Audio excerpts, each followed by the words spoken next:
What up? What up? What up? Podcast party people. How you doing? How you living? How you chilling? You rocking? I hope you're having a good Thursday evening / Friday morning, or whenever you're listening to this. You might be listening to this in the middle of the week after. I don't know. I don't know when you're listening to this. But I'm hanging here. I just got through tracking some guitars for this thing called Drumception that was a collab with Will Putney for Via Metal Sucks. Jeez, I just name dropped so many things right here. Via Metal Sucks 4-tune track, which is a drum program, like a drumming program. That's pretty sick. We've used it for a lot of our stuff. And it was pretty cool, man. Will Putney wrote this killer, like, just crazy beats, and it's like the thing is like, okay, here's some crazy beats, now you write some crazy riffs over it. And so I did, and the thing actually turned out really fucking cool, man. I think it's dropping pretty quickly too, so I'm not exactly sure, but it's gonna drop on Metal Sucks. It's a collab between Will Putney from Fit for an Autopsy. I almost said fitness. I almost said fitness for an autopsy. Fit for an Autopsy. And myself, your boy, and it's called Drumception. It's going to drop all instrumental, although I did play bass on it just to give it some you know what I'm saying? It needs some in there. And it's a banger. It's got some hot riffs. It just came out of my note. I worked it out in 3 hours. Just sat there for 3 hours jamming, and then I came in today. That was last week, and then I came in today and just kind of fine-tuned like the little shit that I like to add a different riff at the end of the 4, and then just kind of mess some things around. So it was pretty cool. Also, if you haven't been paying attention, I know you love listening to the podcast for the podcast, but I'm going to plug my band, Machine Head, right here. We're dropping a new song, baby. Next week, My Hands Are Empty. Everywhere, video dropping, song dropping. Going to be all over the place. We've been teasing that motherfucker on the socials. That's right. Nobody knows what the fuck is going on. Just what the hell's happening. Shit's epic. It's going to be killer. It's going to be very killer. I'm really proud of this song. Really, really proud of this song. I think it's going to be something that all Machine Head fans like. It's just got something for everybody.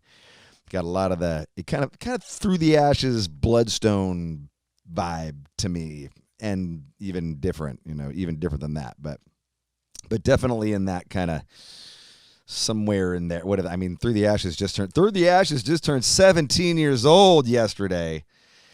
We did a playthrough video. It's up on YouTube now. Jared and I jammed through the song yesterday on Facebook Live, and it got posted on YouTube. And so, yes, it turns. So Through the Ashes, it's like, I guess that's old school. 17 years is pretty old. So when I say Through the Ashes and then Bloodstone's 6 years old. So it's got like an older vibe, but not quite old, like not Burn My Eyes old. But yeah, it's a rocker. Very cool. I'm really stoked on the lyrics. Not political, so some of you will be very happy about that. It is a not political song in any way, shape, or form. It's about depression and opioid addiction and all this stuff. So yeah, there's some teasers up on all of our socials. There's some teasers up on the YouTube page. Check that shit out if you haven't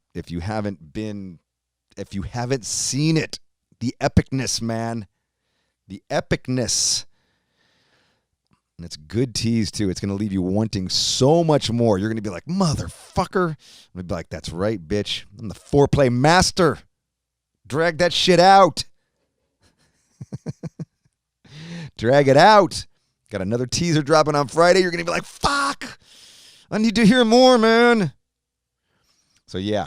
That's dropping next Friday. This Friday, another teaser dropping. Next Friday, song, video, everything. But, yeah. Follow the socials if you don't. I'm sure you do. Let's see what else is going on. I'm really stoked on my guest this week. Got Scott Not Ian. Scott Ian from Anthrax, S.O.D, Mr. Bungle, The Damned Things. We had a great, epic 3-hour talk, man. And I got to say, it was a shame because he's currently he's renting a house back east because of all the fires going on in Los Angeles. And he's got like, there's no Wi-Fi in the house. And so they got him a like a Wi-Fi hotspot thing. But man, it was so many dropouts and just all this noise. And so, if you can deal with the noise and all that stuff, it really is just a great conversation. It's crazy too, because we talked for 3 hours and we didn't even get to, normally, I go through a person's in 3 hours, I go through a whole person's, life, Dino or Dez or any of those people. I went from, childbirth until today in 3 hours. And with Scott, man, fuck, we talked through so many things, where it was just like, holy shit. We went through, we only got up to we didn't even get into Among the Living. We got up to Spreading the Disease, S.O.D, Metallica tour, the very beginning of Among the Living. And then by that point, it was 3 hours and it was like, okay, let's wrap it up. We'll pick it up. We're going to do a part 2. So it's going to be a part 2. There's going to be a part 2 of Scott Ian. I'm looking forward to that because he's a great guy. I love Scott Ian. He's an awesome dude. And, really like great stories and just witty and funny. And so, yeah, but it's a really good one. It's a really good one, guys. So strap in. Let's see. I got the Twitch twats here. Let's see. What do we got? I got the Twitch tots talking, but the sock is full. Let's see. I don't know. They're talking about bunk socks, I think, over on Twitch. They're watching me do the intro, and they're talking about, I'm on Twitch, baby. Twitch.tv/Robb Flynn. Subscribe. You can come and donate, hang out. It's always a good vibe. I do the podcast on there. I jam almost every day. Let's see. What else? If you didn't know, tomorrow, actually Friday, if you're listening to this on Friday, October 30th, when it drops, or if you're listening on Thursday the 29th, massive, it's going to be gigantic. An acoustic happy hour, to the be-all, end-all of acoustic happy hours, is happening. Halloween mayhem going on Facebook Live. Hashtag Halloween Headcase.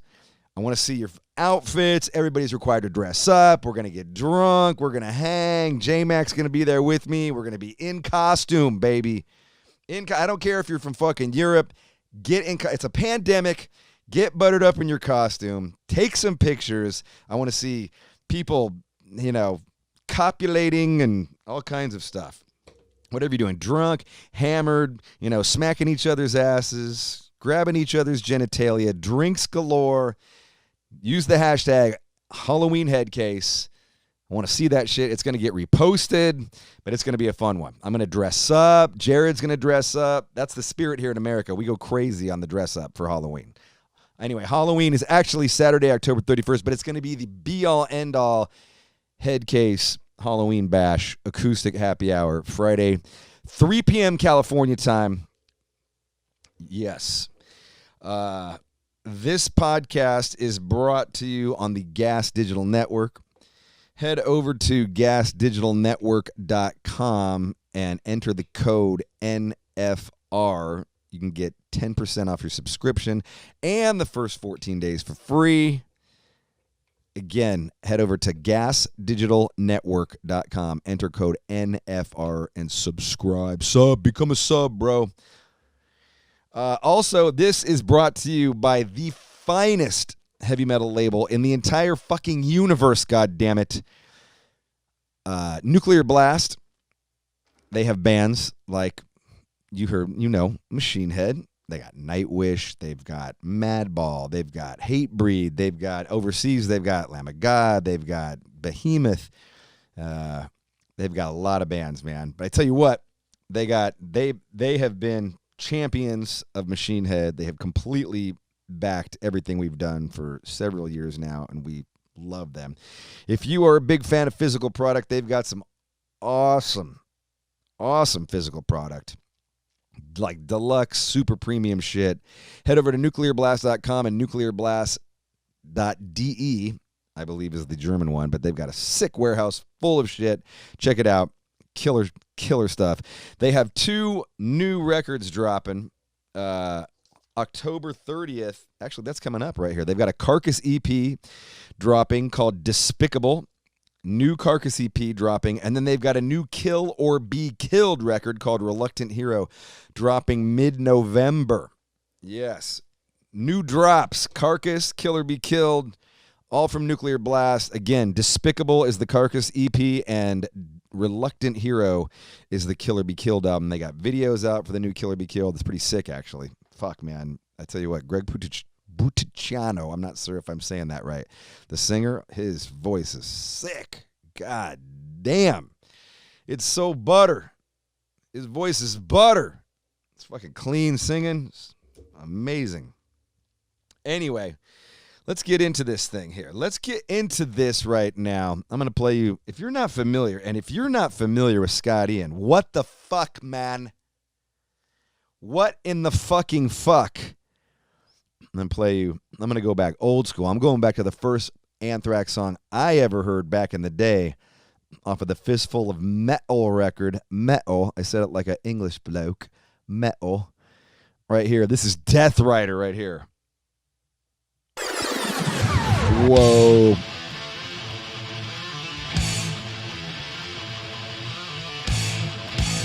This shit's a banger right here. Fast, too. That's fast as a shark shit right there.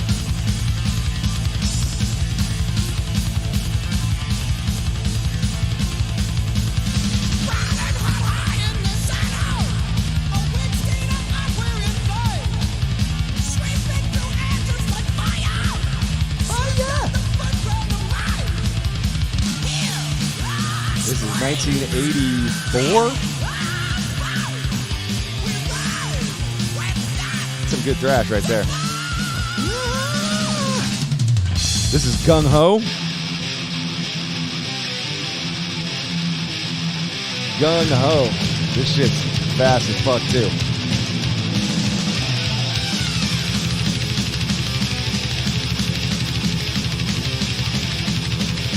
You talk about this song too. I guess they've been playing. They hadn't played it for a while.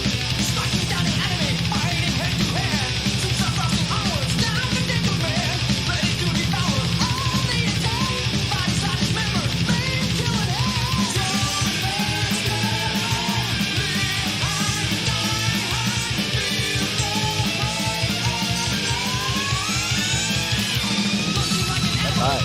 That's fucking so high. Goddamn. I'm never gonna hit that note as long as I live.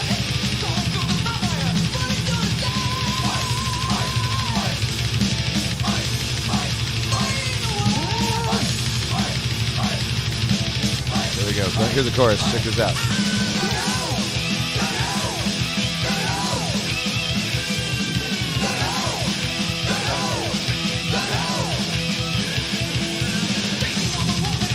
They made a video for this song. This is a banger right here. Maybe they didn't make a video for this song. Maybe it was Madhouse, I'm thinking. I can't remember. I remember they had badass camo amps.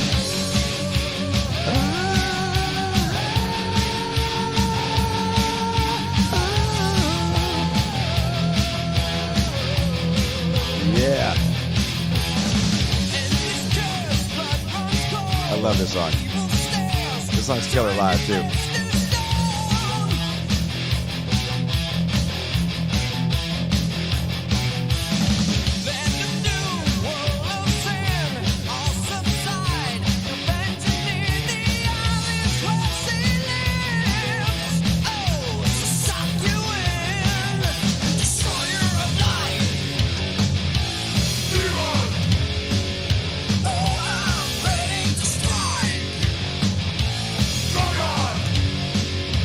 Go to the chorus?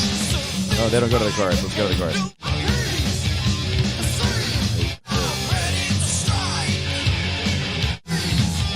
Where's the chorus? Where's the chorus?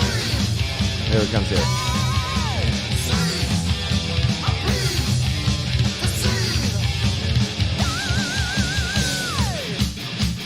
That's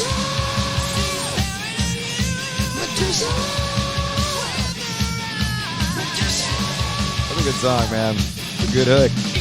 That's a hook right there. This is the shit right here. I remember when I heard this, I was like, oh my God. This is crushing. This is some crushing shit. This is Among the Living, off the Among the Living record. All bangers.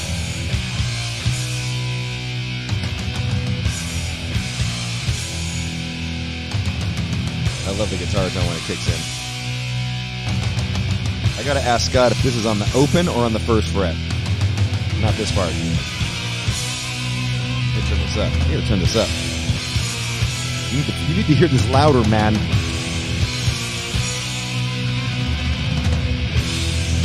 Right here. Shit's heavy.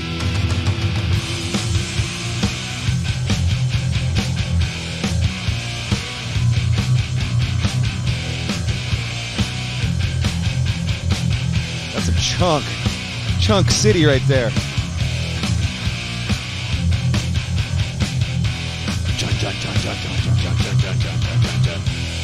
And this right here too, I tell you what. This song, I love this song. This might be my favorite Anthrax song. I Am the Law, about Judge Dredd, the comic book character. Love this song. It's so fucking heavy.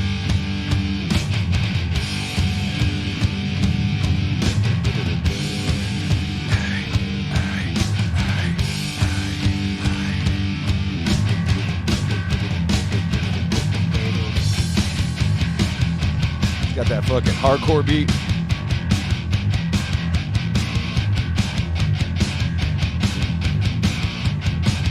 Let's get to that verse. Here we go. A man so hard his veins bleed ice.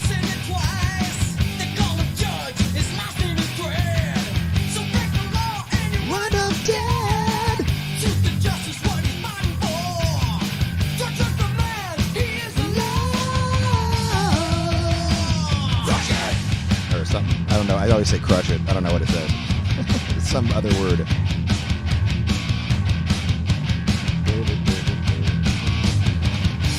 We got to get to the chorus. They do the double verse. There it is. Begin the gun. Your sentence will be death because I am the law. You will fuck around no more. I am the law. I am the rich. I judge the poor.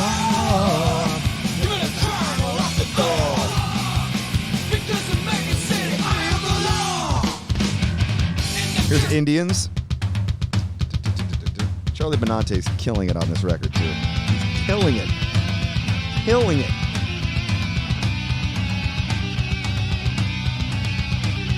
And then he gets into the thrash. Right? There you go.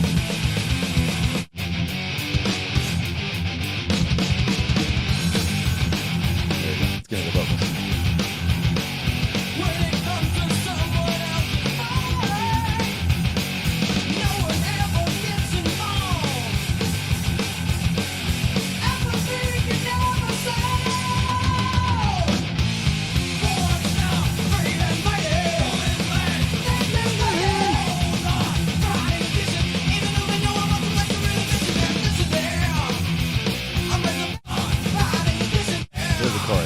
Where's the chorus?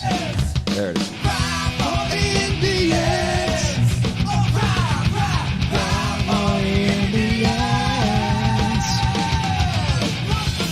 Boom.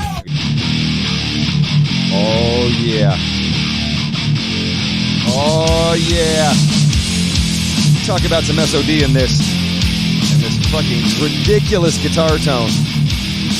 Sick guitar tone. The fucking riff. One of the greatest riffs in all of thrash metal. Bar none. Top 10 Up there with Rain and Blood, up there with Master of Puppets, up there with Bonded by Blood or A Lesson in Violence. This is called March of the S.O.D. So good.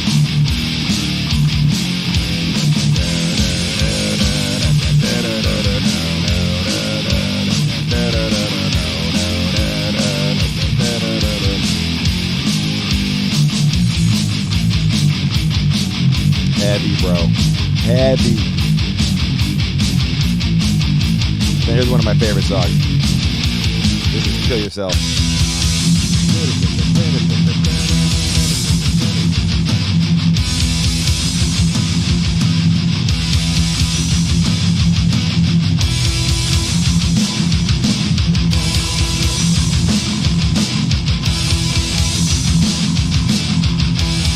right, let's get to the words. Here we go.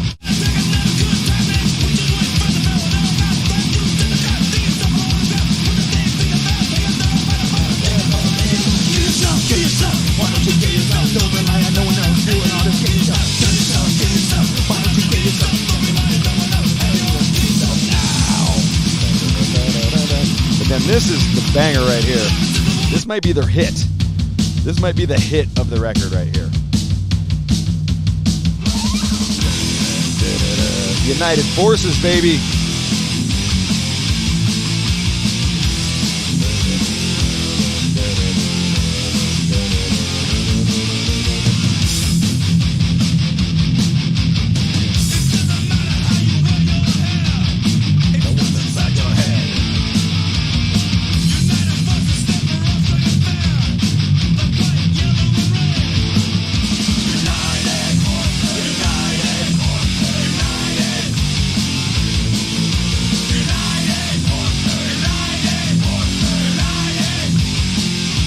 Then we got this #1 song on Spotify for Anthrax. 30 million streams.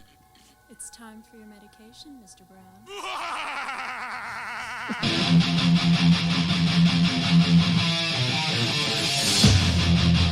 That fucking guitar tone, huh?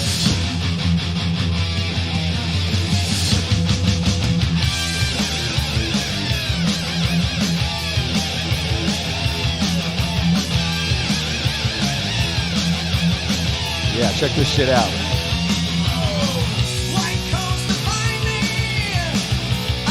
Judas Priest right there. So Priest. Love it. Anyway, ladies and gentlemen, I bring you right here the mighty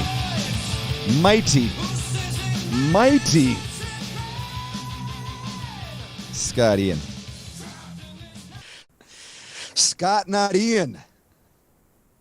Hey, man. What you doing, man? Good. Is this the back of your house?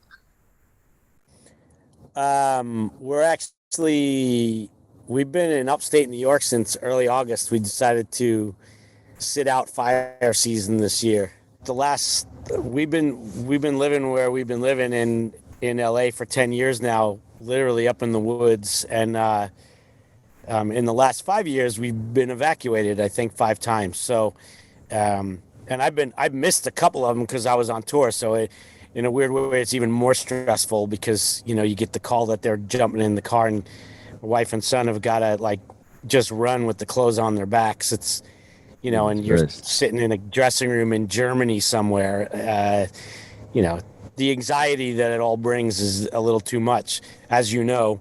And, so, yeah, it's kind of, we decided to sit out fire season this year and hopefully make this our thing every year. We'll come back east in August and then go home around Thanksgiving.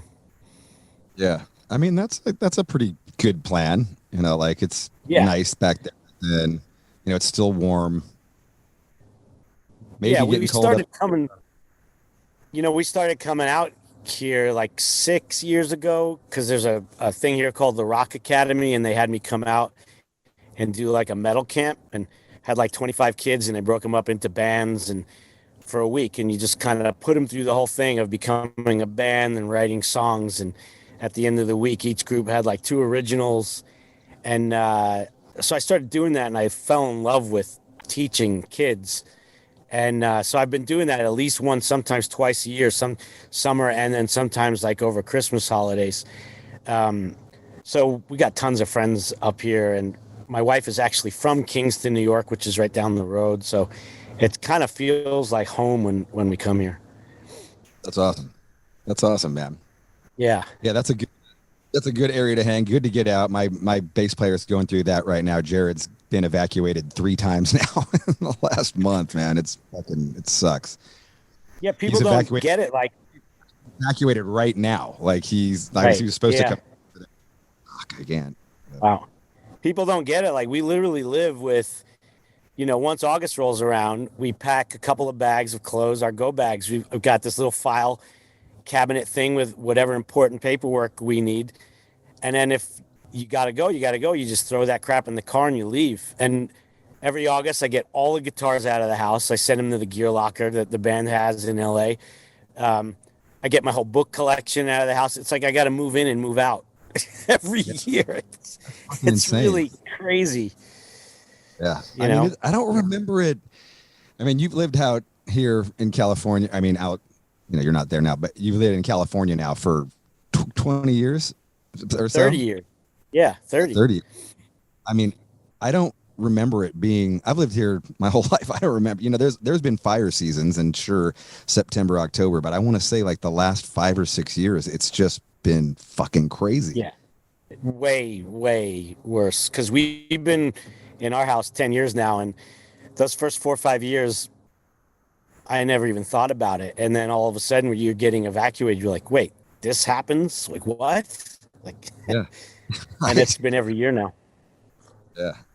Sucks. Well, at least you got a good August through October plan. Yeah, we've got our escape hatch, so we're good. Probably hook up with Jesse Leach somewhere. I think he lives right around there somewhere. He lives right down the street. We've been texting, and we're just trying to figure out when we're going to eat or go on a hike or do something. Yeah. Yep. Awesome. I've been following you on Instagram. I'm very excited for you to check out this whiskey, man. What's going on with that? Yeah. That's pretty fucking awesome, dude.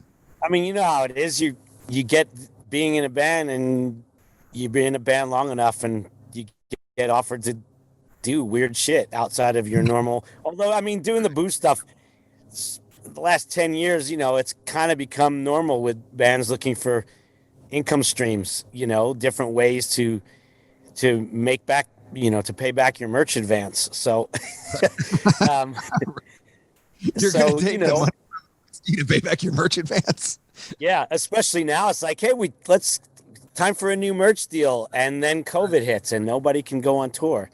Yes. So yeah, but a few years ago, I mean, this is like we did a couple of them over the years. We did 2 other whiskeys a few years back. Oh, did you? I don't remember this. I remember the beer. I remember you guys doing some beer. Yeah, we did a collab with Jefferson, and I forget the other one. Much smaller amount, like 50 bottles or 100 bottles maybe. And we didn't really have anything to do with it. They just stuck a label on an existing product. And and then we did the beer, and the beer's an ongoing thing. Like that's slowly but surely expanding into more states as we can get distribution. And that's killer. But with this whiskey, the last show of the 4 Old King cycle was at Mohegan Sun in Connecticut on November 15th last year. And we had dinner afterwards at some restaurant in the casino, and we did like a blind whiskey tasting at dinner because we knew we wanted to do another whiskey, and we wanted it to be a New York State whiskey because we're a New York band. And so I did this blind tasting, and it was this Hill Rock from Ankrum, New York, and I just thought it was the best of the 5 I tasted, and now we got into business with them, and it's just worked out great. This is our second one that's out now, this Evil Twin one. We had the Healer out a couple of months ago, and it sold like 440 bottles in 20 hours or something. And so now Evil Twin 1 is out now, and then we've got the second barrel of that coming right before the holidays. And I actually I'm a part of the production process. I've like literally learned how to work the production line at a small batch, like bespoke, like kind of hands-on whiskey producer, and where everything's done by hand, and literally like see it through and be able to taste stuff and know why it tastes the way it does and how it got that way, um, and they become friends of ours, and we go over there and have dinner and have many whiskey tastings, and it's a great, if you know, if you like whiskey, it's a great thing to be involved with. And it's free. Like you get free, awesome whiskey. Yes, and it's awesome, and it's free. I actually bought a barrel of a rye that I picked out. And now that just we're trying to figure out once they bottle it, how, and it's like a half barrel. So they think it's going to yield somewhere between 90 and 115 bottles. And so we just got to figure out how I'm getting those bottles from New York to California, because that's not going to be cheap. It'll end up costing more than the whiskey. That's my son Rebel back there. Son's behind you waving. Yeah. He's like, what's up, whoever your dad's talking to? Yeah, that's awesome. No, I'm psyched about that. So it's going to be sold only in, I mean, I know sometimes with the alcohol thing, they can only be sold in New York State, or it can only go to a couple of states. Is that the case, or is it like a national company? It's online distribution. So what you do is they paired up with Hill Rock, who's the producer, the distillery. They paired up with this company called Mash and Grape, which is basically, it's an online store. It's e-commerce. It's mashandgrape.com, and they sell all kinds of booze. And I think they're in almost every state. So you just, like, you know, you click on the link, there it is. And I've seen people who, the day it came out, ordered it, they had their bottle the next day. Like, it was that quick. Yeah, because they're already posting, like, on Instagram, got my bottle, like, the next day. So they're on it. And it's got, like, Anthrax theme, Anthrax logo, or, you know, like, it's got some... Yeah, wait, here. Hopefully I don't lose you trying to show you it, but I've got a bottle here.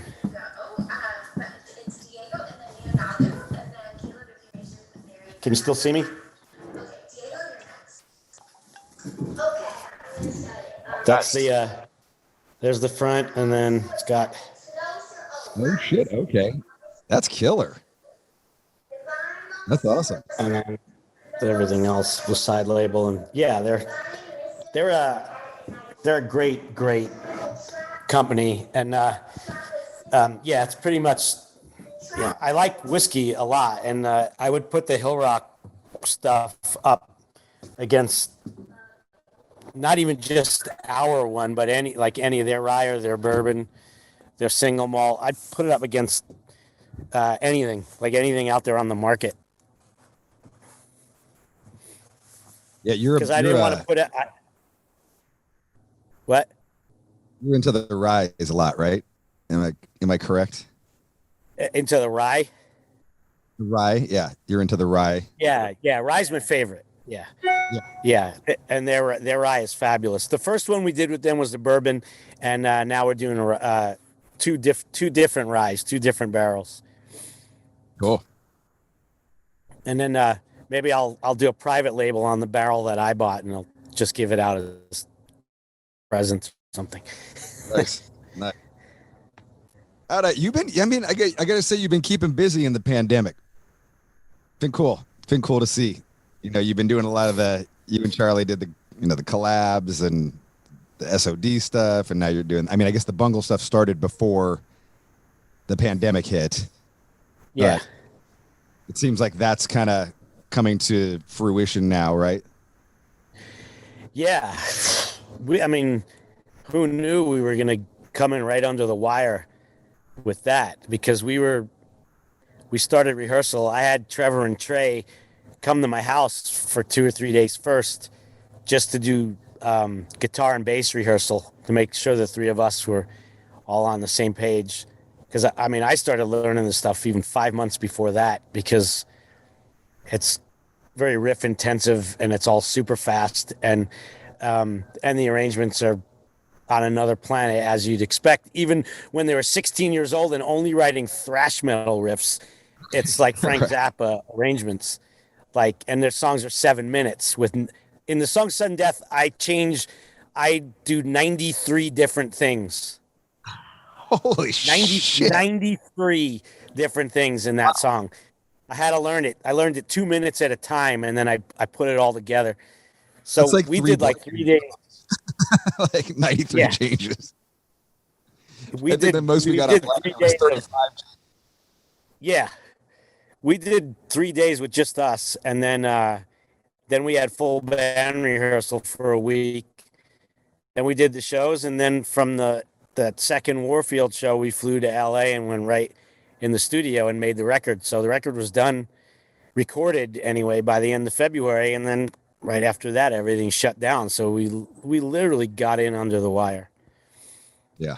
And then So it was, just those first 2 months, seemingly it seems like a decade ago already. Like April seems like 100 years ago. But there's a lot of those Insta Jam things going on, and but other than that, I feel like I was just eating and drinking about twice as much as I normally would because there was nothing else to do. did you get the COVID 20? Did you pack on the COVID 20? I think I had like the COVID 8 to 10 around. Right. 20 pounds on my frame I'd forget it, but I'd be in the hospital. But I definitely did. And then at some point when I realized I feel like I was going to the store and buying a bottle of whiskey every 2 days. And that's why I was like, I think we need to cut back on this. And then of course we were doing those happy hours for a while, Pearl and I, like on Fridays and Saturdays. And so, but I just left it at that. Like I knew, all right, I'm going to be drinking on Fridays and Saturdays from like 5 o'clock till 10 o'clock because those things would go on and on. But it was fun, and like That long, like 5 we had hours. this almost.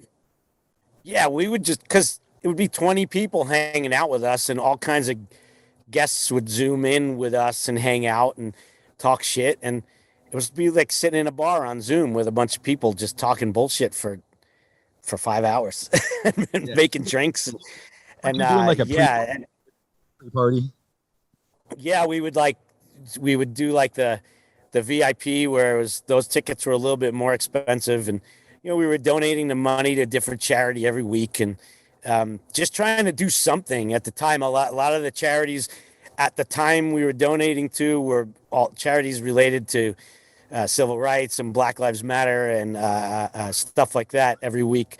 I remember Color of Change, I think, is one that we donated to quite a bit.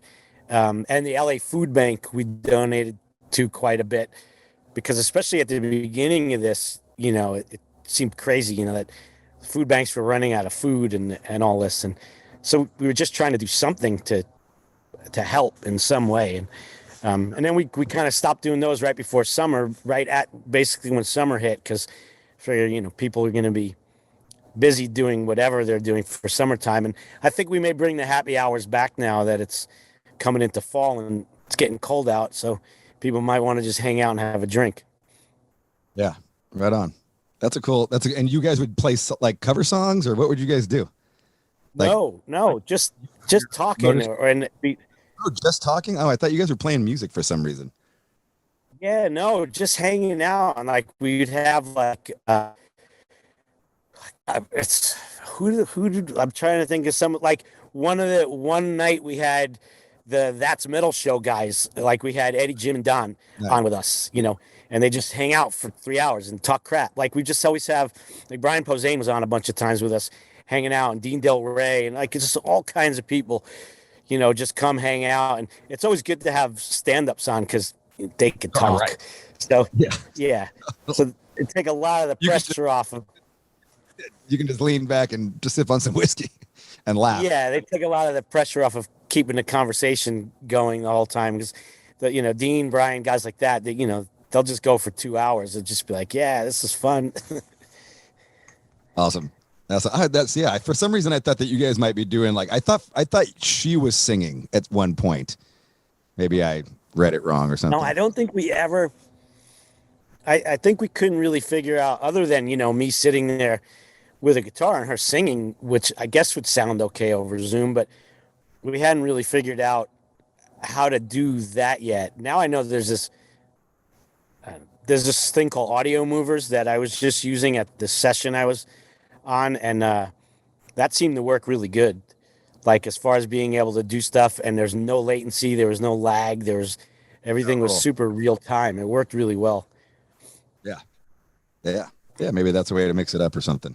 Yeah, Jam some Motor Sister songs, some Pearl songs. yeah, exactly. Yeah, I mean, I saw you doing the songs, playing playing acoustic and singing.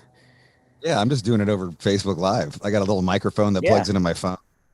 I'm like, yeah, I'm like, yeah, look, it ain't perfect, but it's free, motherfuckers. So just enjoy, yeah. No, drink. it's great.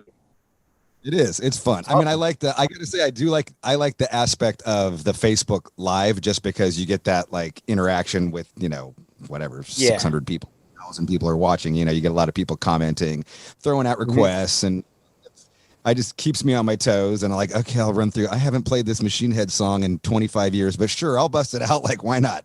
Like, see what Right, happens. right. And Yeah. sometimes it's a disaster. Other times it's like, fuck that. I remembered that. Cool. That's what we tried to do. We started doing that with Anthrax. We recorded, recorded. We were individually all in our own places, and we did 3 songs for that virtual Vakken concert that they did. So we decided, like, well, let's at least one of them, let's do something that we haven't played in a million years. And so we relearned the song Time off the Persistence of Time record, which we hadn't played since that tour, since like 1991. And so that was great to do. So then we did Gung Ho off of Spreading the Disease, and that one's recorded. We just haven't put it out yet. We're just kind of, I don't know what we're waiting for, but that came out amazing. And that's one, like, we've been threatening to do it live for years and years, and then we just never. It's always just kind of like, we'll get. And now that we've done it, we're like, God, why haven't we been doing this for the last 20 years? Yeah, So that was a we'll banger. That was a banger off of that record for sure. someday when we could all go back to work, we'll, we could start playing Gung Ho live again. Do you just forget to play Gung Ho? Like you get your set list and you're kind of like, okay, these are the songs that go over good. And like, is there a reason that a song like that just kind of falls off? I think it's just one of those ones that I don't know if it's the same for you, but I don't know. Sometimes it's not a case of getting lazy because we're not a lazy band by any means, but we put together a set list sometimes, and shows get longer as you have more material, and you go back and you look at all the old stuff and you try and think, all right, how can we try and please as many people as possible with whatever old ones we're doing. And sometimes it's just like a song like that, it gets lost kind of in the depth of the catalog, because we'll think about Spreading the Disease, and then it's kind of like, all right, well, we got to do Madhouse, or we got to do this, or and then it just kind of gets forgotten about. And then at some point, you get some of your close friends who'd be like, why don't you play Gung Ho? Like, what's wrong with you? And they're like, oh yeah, we got to do that. And then same thing happens. Go back out on tour, and maybe something from Among the Living, makes it in a deeper track or something like that. Or, but I find, like, I don't know. Sometimes maybe we just get too comfortable with some of the catalog. But you know how it is. If we were to go out there and only play deep tracks, let's say not on a special show where we said we're not playing anything, there's not gonna be any antisocial tonight. Like we're only playing like track 8, 9, and 10 off the whole your old records. Uh, if you had started playing all those songs in the course of a normal tour, I mean, what happens, because we've done it. When we went out and we were playing Among the Living in full a couple years back, we did that Among the Kings thing, where we did like a whole set of, like, we did an hour of hits, went off stage, the crew reset stuff because we had like 2 sets of production, and then we came back on and we played Among the Living, all of it. And we found real quick, because we were playing it in order, just like the record. So that starts off strong, man. It's like Among the Living, Caught in a Mosh, I Am the Law, NFL, Skeleton in the Closet, Indians, Yeah. right? So it's like Murder 6 in a row. Yeah, it's like 6 in a row. We're crushing.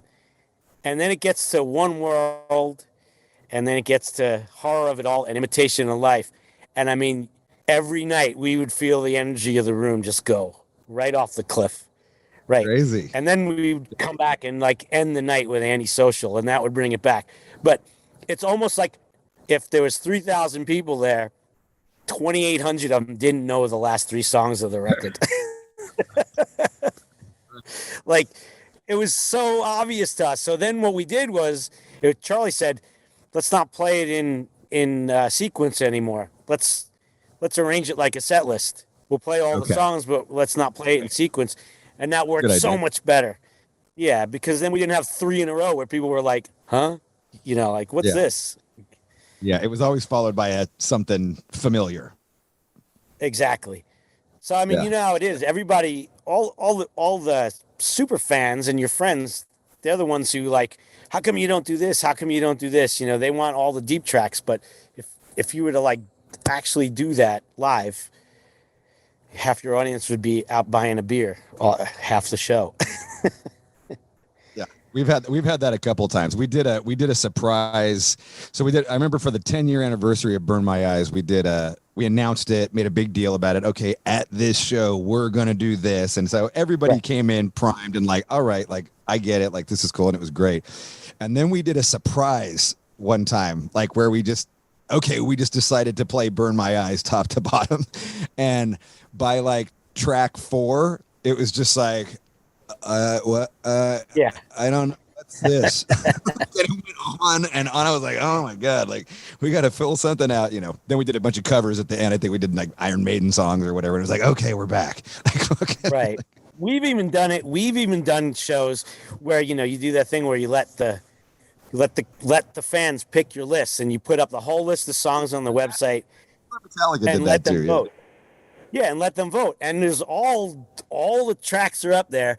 So all the people are like, how come you don't play Lone Justice from Spreading the Disease? You know, it's like, well, here's your chance. And it's always the same thing. The top 15 songs are the same 15 songs that, Yeah. you know, that it's the same ones. Indians, I Am the Law, you know, and on and on. It's the same ones every time. Yeah. So I've never done that. I've never just been like, we're not gonna leave it to you guys. But that seems cool. That seems cool though. It seems like a great way to include the fan base, you know. And even if it is the same, I mean, if it is the same 15 songs for you, it works out better for you, but it makes them feel like they had a part in it. right. I'm actually walking back inside. I'm getting too cold to actually sit here and focus on talking. How did the Bungle thing come about? That was pretty random, I gotta say. Like, I was not expecting. I was just like, wait, Scott Ian's in Mr. Like, what? You know, like that's pretty random. They say if you put the energy out there enough, eventually things come back. I'm just making that up because I can't say since 1986 I've never been sitting around thinking I wish I could be in Mr. Bungle. But God, if I was ever asked, right. I mean, I've been a fan since that demo tape in '86 because I tape traded that with somebody, and I thought it sounded like wrong, Raging Wrath or Wrath. Yeah, Raging Wrath of the Easter Bunny, Raging and it Wrath sounded of like the it sounded like a lot of this weird hardcore and noise core stuff I was listening to, like in '85, and so I remember getting that tape and hearing it and thinking, oh, these guys have a good sense of humor about their metal.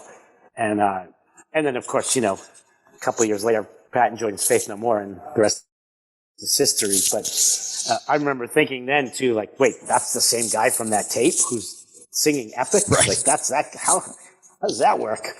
But I've been a fan of Bungle and Faith No More and Mike Patton since day one. And, yeah, it came out of the blue. it was probably like, I think it was last May or June of 19. I texted him about this video that I had just seen online. It was him and some French guy, French songwriter guy, and they had made a record together. And I saw a video for a song, and it was really creepy, and I liked the vibe of it. And so I just wrote him and just say, hey, man, congratulations on that track and that video. I thought it was really cool. And he said, oh, hey, yeah, thanks. Your ears must be burning because we've been talking about you for like 3 days. And I said, who's we? And he said, me and Trevor and Trey, the Bungle guys. I said, oh, cool. Tell him I said, what's up? And he said, all right, stay with me here. Like, see if you can follow along. And he's like, do you remember the Raging Wrath of the Easter Bunny? Uh-huh. And he said, well, we're thinking about recording that stuff like properly and actually finally making that album that we never really got to make because there's only that crazy demo tape. And I said, oh, cool. And he said, but the only way we'll do it is if you and Dave Lombardo are in the band. I was like, what? And he said, yeah. He said, you guys are basically responsible for us writing that music. So if we could get you to be in the band with us and do it with us, then it makes sense for us to do it. And if we can't, then we're not going to do it. And I said, well, first off, wow, thank you for asking. And secondly, you could tell me we were going to go in the studio and whistle for an hour and a half on a Mr. Bungle album, and I would have said yeah. Right. So that's how it came about. Like, it was literally, and the backstory to that, which I found out after the fact, was about 2 years before this. Trevor, the bass player, had been at a Dead Cross Secret Chiefs gig. So Dead Cross, of course, with Mike and Dave, and Secret Chiefs as Trey, the guitar player. And Trevor went to the show, and they were all standing around backstage. And Trevor just said, man, wouldn't it be crazy if this lineup re-recorded Raging Wrath? And he said it was like the lightning struck all of them. And Mike was like, yes. So that kind of got the ball rolling. But then nothing happened for a year because they were all busy. So about a year went by, and Trevor brought it up again. And then it became like, yes, so let's really, for sure, do that. And then that's when Mike said we should have a second guitar player. It would make sense to have two guitars for this material. And he's the one who said that we should get Scotty. And I know him. I could call him and ask him. And that's how it happened. That's nuts. That's a crazy story. I said to Mike once, it was 2010, I think. We were on Soundwave together. I think he was either with Faith No More or Phantom Moths. I can't remember, but or Tomahawk. I think it was, I can't remember. Tomahawk or Faith No More. And we were at the Cherry Bar in Melbourne. And it was me, him, and that's funny, Patton just wrote me. It was me, him, and Cherry Bar. It's the best. Yeah, it was me, Patton, and Frankie Bello, and we were sitting in that little back room because there was nobody in there. It was like crazy packed out front, and it was just the three of us in this back room, like civilized, drinking whiskey. And I remember I was kind of a little bit drunk enough to finally say to him, we gotta do something together at some point. Like, we need to, like, I know you have 29 bands, but we need to do something. And the 30th guy. He just kind of smiled at me and just, with his drink, he's like, we will. Right. And so I brought that up to him after the Bungle thing started happening. And I said, do you remember that conversation at Cherry Bar? He's like, no. So. Did you cross paths a lot with them back in the day, like around the Epic era, or even, prior to, the Faith No More with the other singer and like Bungle? Were you guys ever crossing paths back then? I never met him. 89, 90? I never met him with Chuck. Yeah, the first time I met them was they were opening for Metallica in 89. It was Metallica was on tour, and I happened to be I had just moved. I had just moved to California, end of '89, and Metallica was doing 3 nights at Irvine Meadows, and Faith No More was the opening band. So I went to all 3 shows, and it was through Kirk or somebody introduced me. I think to Mike Borden was the first guy I met. Actually, I need to back. I just reminded myself. I met Mike Borden at Cliff Burton's funeral. Oh shit! That's the first time I met anyone from that band, because Cliff and Borden were super close. They were like best friends. Yeah. So that's the first time I met Puffy. Then a couple years later at Irvine Meadows, so then I talked to him again, and then he introduced me to the other guys in Faith No More. And I was already a huge fan of theirs. So it was great. That's the first time I saw them play was those, and the crowd hated them. They were getting booed and pelted with crap, and Patton just egged them on. Like, that's all you got, you pussies, you know, other politically incorrect words that I can't say anymore that were okay to say in the 80s. And, if, 15,000 people were just booing and throwing shit. And of course, 3 months later, everyone in that crowd bought the record because Epic was all over MTV, and that was it. Over. And that album's so good. So fucking good. Yeah. But we would cross paths mainly because I saw Faith No More every tour.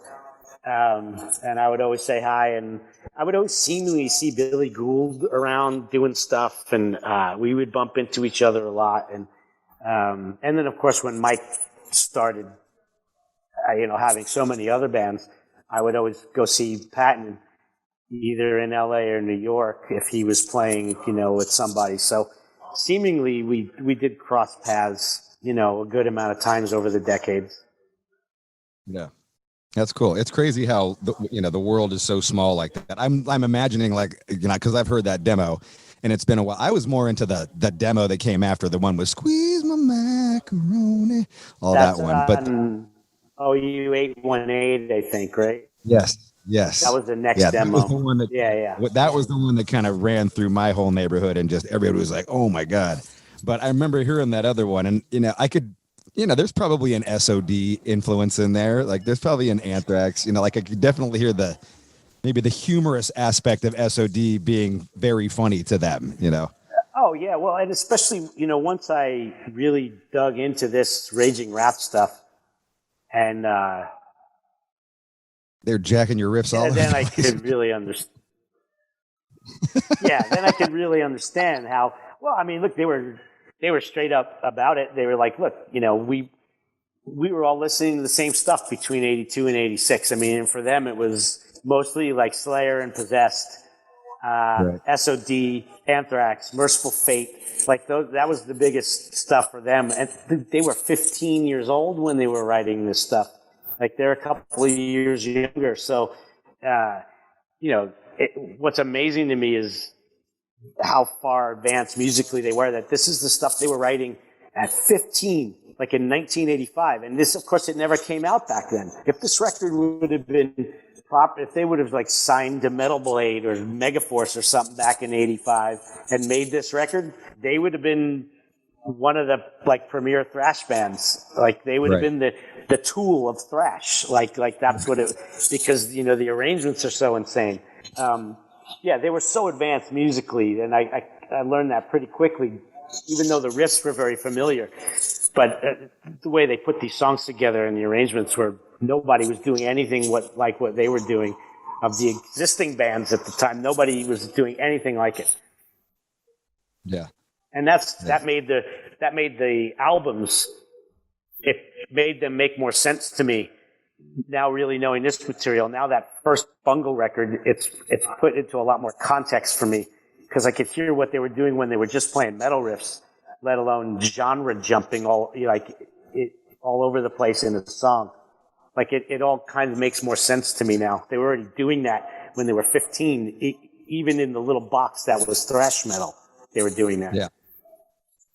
You definitely enjoy, out of all the musicians, metal musician, I guess you're a thrash metal musician, but you're a musician first and foremost, but you definitely spread your wings a lot farther than I think most other other guys that I can think of do. I mean, you have the Damned things, you do Mr. Bungle, you've done rap collabs. I mean, things that a lot of metal bands don't touch. And even like the Damned things, like, the singer for, the guys from Fall Out Boy, like that singer's fucking incredible. Like he's stupid good.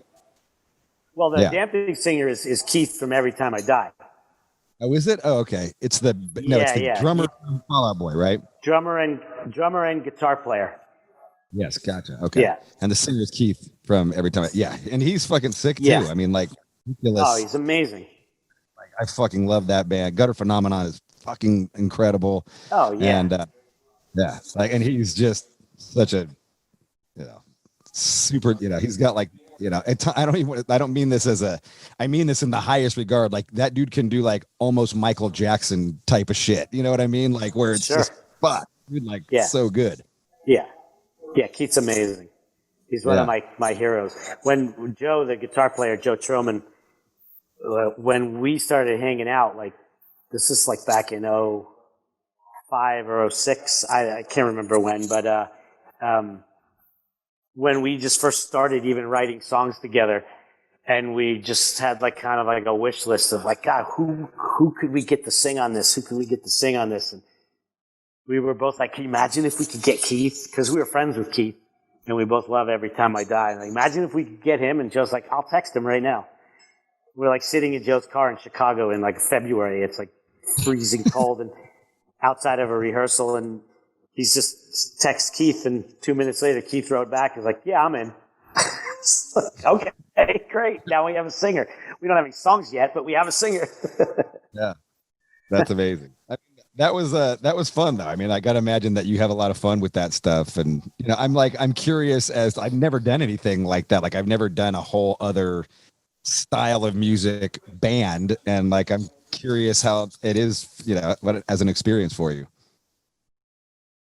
I think for me, because of all the stuff I've done, Bungle excluded, because the Bungle record is the opposite. This Bungle record is more extreme and more thrash even than Anthrax really ever was. I mean, this is like way down that kind of road like even black metal. I mean, death metal, not black metal, but there's a lot more Possessed, let's say, and Slayer influence on this old Bungle stuff. So it's just faster and more brutal, and it's different than Anthrax in that way. But everything else I've done is definitely more rock related. That's kind of the common thread, whether it's been the Damn Things or a Motor Sister or Pearl. And that's who I was as a guitar player long before the words heavy metal even existed in my vocabulary, because nobody was calling it heavy metal in 1977. I don't think anyone used that yet. So, and all I cared about in those years, 77, 78, even into 79, it was all about AC/DC and Kiss and Aerosmith and the Ramones. And I was a rock guitar player, Nothing made me happier than just hitting a big A chord, so it wasn't until later where everything started to change, and I actually had to learn to play how we were writing songs in Anthrax. Like, I never played anything like our song Death Rider before we had a song like that. Tick, tick, tick, tick, tick, tick, tick, tick, tick. Right. There was nothing that didn't exist yet. So, it wasn't until like hearing Venom and some of that stuff you start to realize, oh, what's going on here? Like, how do you play like this? Because even Motorhead was faster, but they weren't playing the palm muted picking or any of that kind of stuff. So everything I've done outside of Anthrax, really, that's who I am as a guitar player, really deep down. I just want to play AC/DC riffs. Like, that's really all I want to do, is just play big old rock riffs. Right. I played enough notes to last 3 lifetimes already with my right hand. Like, can I just play some chords now? Like, dig in. Yeah. That's awesome. That's killer. I love that you brought that up too, like 77, like how much that style is a part of, it's got to be about, because you got to start with the easy stuff. You can't nobody starts with the hard stuff. Nobody's starting with Possessed. Right. Right. Like a shout out to Possessed, because Seven Churches is fucking completely incredible Yeah. top to bottom. Yeah. You can't start there. Like you're No, starting hell with no. or Sabbath, Sweetleaf, or something of that ilk. And I hear you. That just does feel good to just. It's just heavy and simple and. Yeah. Yeah, and mid-tempo and easy. No, I shouldn't say easy because that's wrong. Because easy now, right? if AC/DC was easy, then there would be more than one AC/DC. It's the thing people don't get is the nuance and the feeling and everything that goes into playing an AC/DC song. I consider myself like pretty good at playing a Malcolm stuff, but it's never going to be Malcolm. You know what I mean? Like I can do a decent copy of it, but sorry.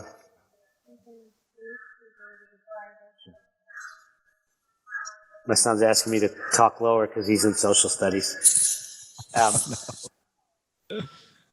Yeah, I mean, I can, great. I can ape Malcolm. I can ape him pretty well, but his hands are so special, and his approach to chords and the way he plays, you can't, no one can do it. Only he could do it. I think there's a lot of little details too that like, there's so many little details that are happening in there that like make that shuffle and make that little, he does a lot of the hammer on in the middle of the chord and, little things like it's not just an A chord. It's like a something else in there. And that's so what, that's all the back and forth between the two and, shit like that. Yeah. So much of it is just, that's how he just learned how to play. So when he's playing chords, he's not even thinking about that stuff. It's just what he's doing, Whereas if I'm thinking about it, copying him, and then you're already wrong because you're thinking about it. So, you just do your best when you get asked to jam some AC/DC stuff. Just, all right, I'll try. Yeah. How old's your son now? 9. 10? 9. 9. Yeah, I was going to say, I remember we hung out. I was at the Yankee Stadium show, and Pearl was there. And I think you guys had just had him right around there, maybe. He was 3 months, yeah. 3 months, okay. Yeah, you guys had the headphone. Yep. That was a big deal, though. And I was just like, oh, wow, fucking Scott Ian's got a kid. That's rad. Because I just had kids a couple years before that, and talking about, we had a conversation about it. And that's amazing. He's 9 years old, man. It's a trip, right? Yeah, and he's plays drums, bass, guitar, keyboards. He's pretty much like where I was at 15 on guitar already. Like holy shit. Yeah, it's nuts. And he's even better on drums, and yeah, it's amazing. It's so much fun to watch. It's freaking awesome. Yeah. You jam? Yeah. Jam? Oh yeah, totally, all the time. I said, we have to keep Anthrax going long enough so at some point he'll be able to fill in for Charlie if Charlie ever needs someone to fill in again. It'll be my son. Right, like the Wolfgang, the Van Halen. Yeah, exactly.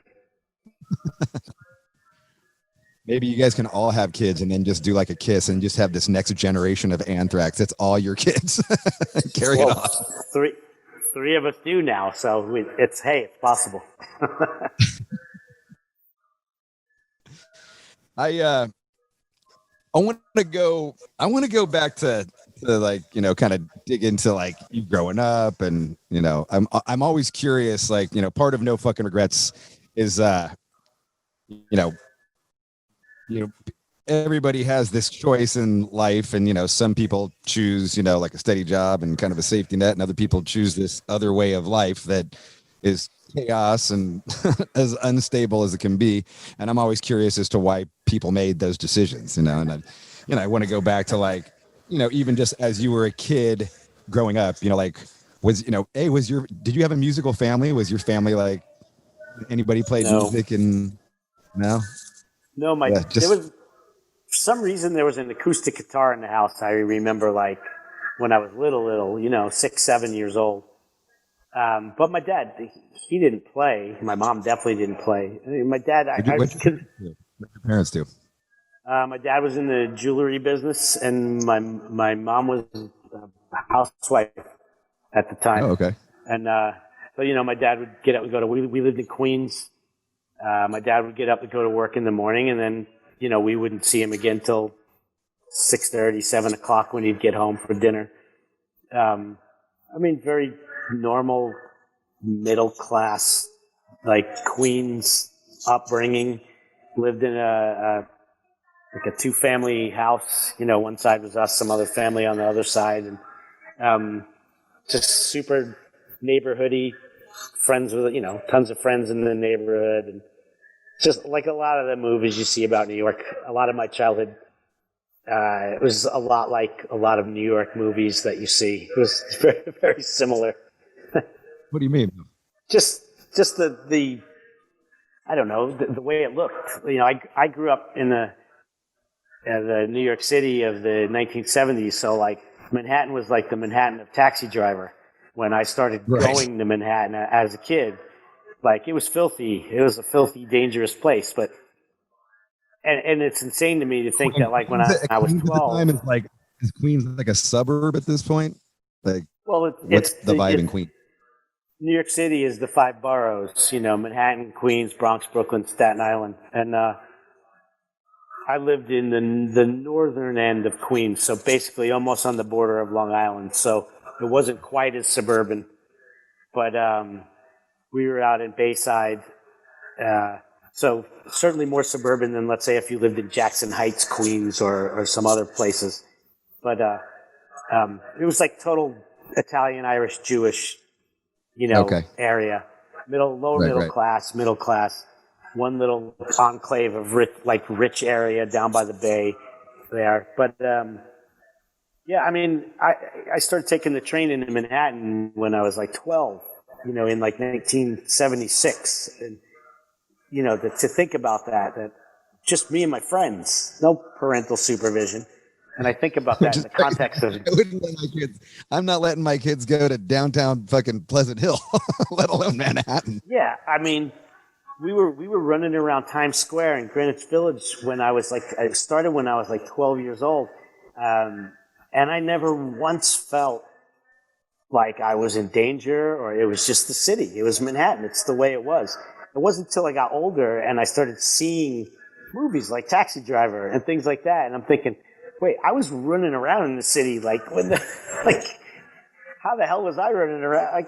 I just didn't know any better. It's almost like in the Peter Sellers, the movie Being There, where he could walk on water because no one ever told him he couldn't. It's like I never knew to be worried because no one ever really told me I had anything to worry about. My mom would say, have fun, be careful. Okay.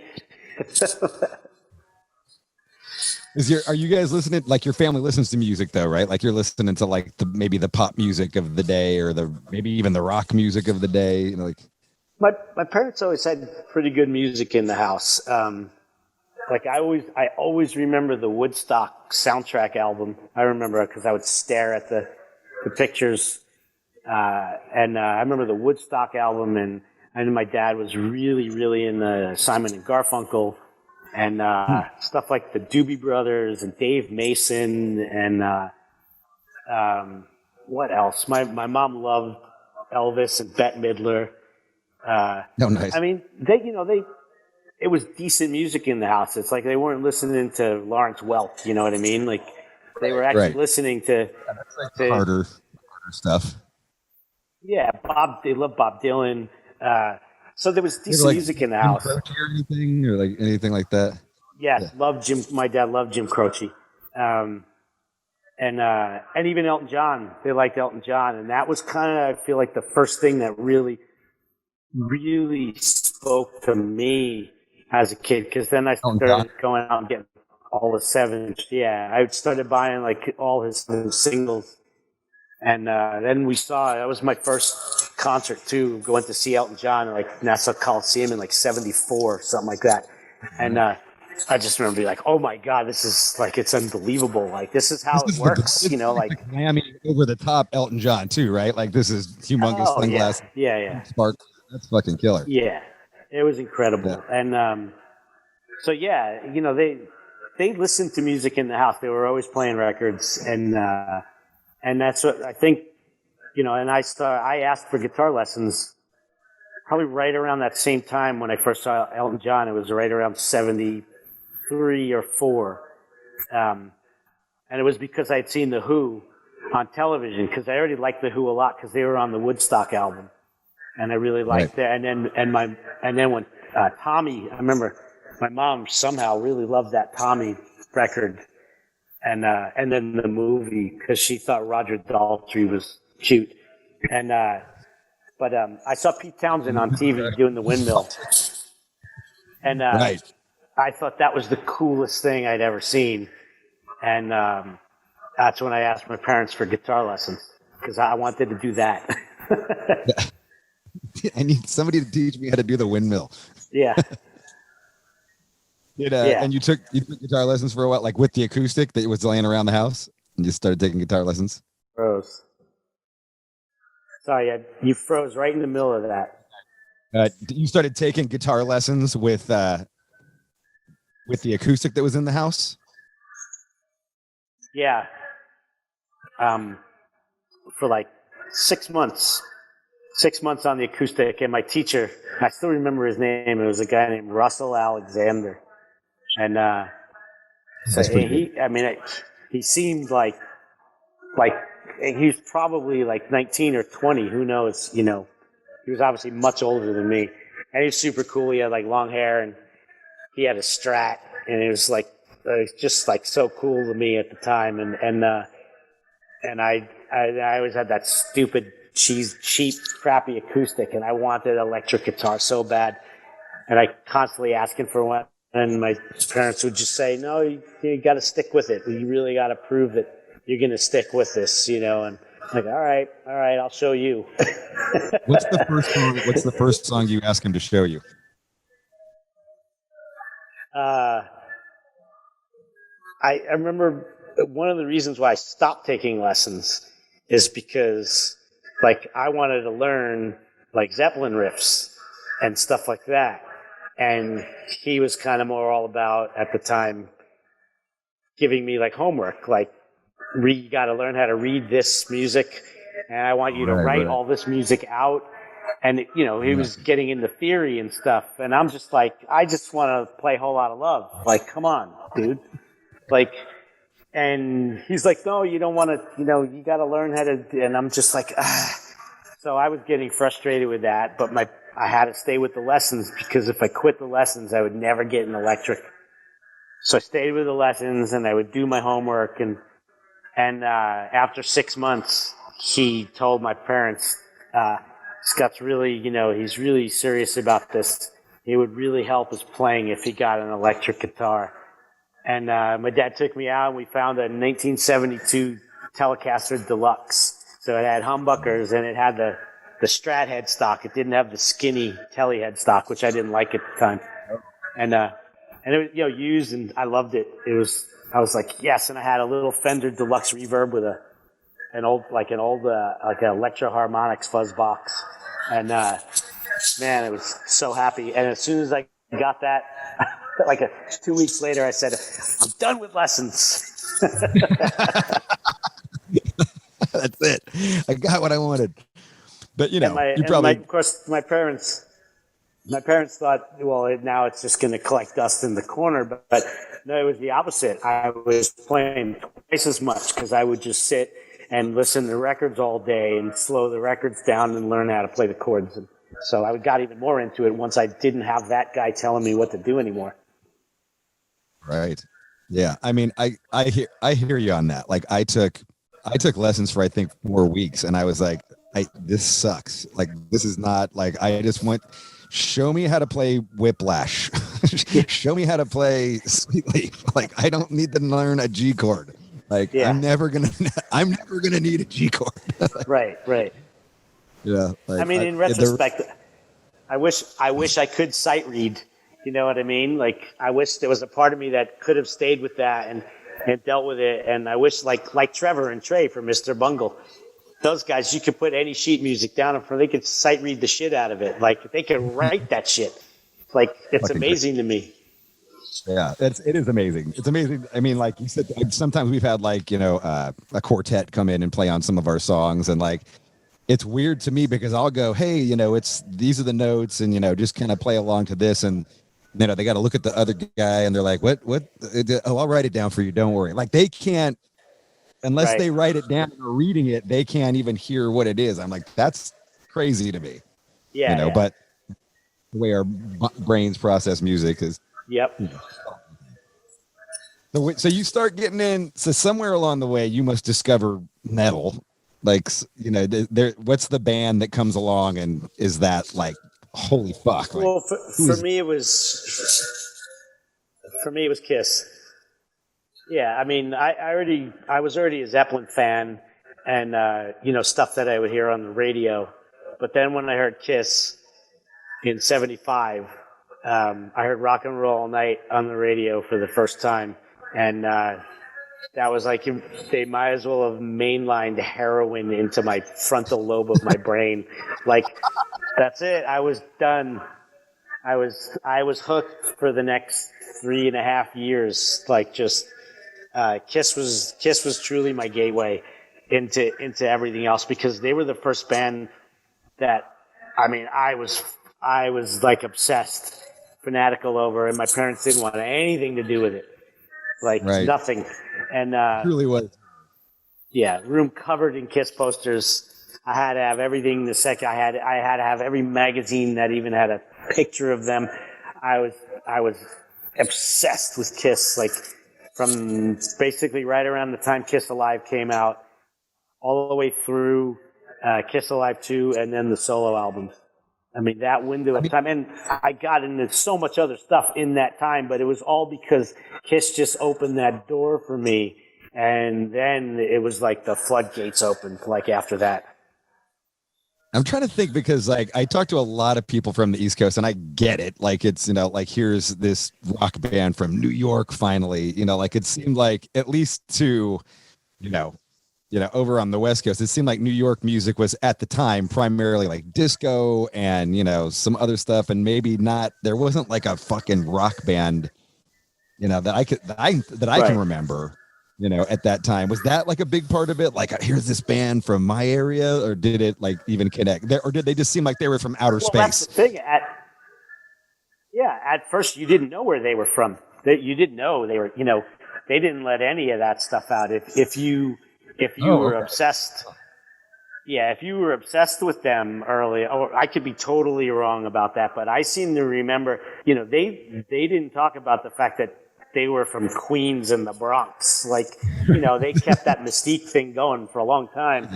And it was, of course, then you'd find out as a kid, because me and my friends were just nuts, and you just find things out like, oh, I heard, Paul Stanley was from Queens, and I heard Ace Frehley's from the Bronx, and it's like, what? No way, and like, so, but yeah, you're right though. I mean, if you go back to that time, the biggest bands out of New York, and they weren't even really big yet. I mean, think about it, but that scene with like that downtown scene with bands like the Talking Heads, and of course the Ramones, and I feel like I'm missing someone obvious, but the biggest rock bands of the day, I mean, if you think Aerosmith, they were from Boston. Boston was from Boston. Who were the other huge? Yeah, but I'm talking about huge bands. Van Halen was Los Angeles, even though they were after Kiss. But all the biggest rock bands of the 70s, most of them were not from New York. You're right. That's true. But I in a weird way, I never thought of them as a New York band. For me, it was more of the Ramones were a New York band. Kiss was, bigger than all of that. Yeah. Were you digging the Ramones around that time? Did you discover the Ramones after Kiss?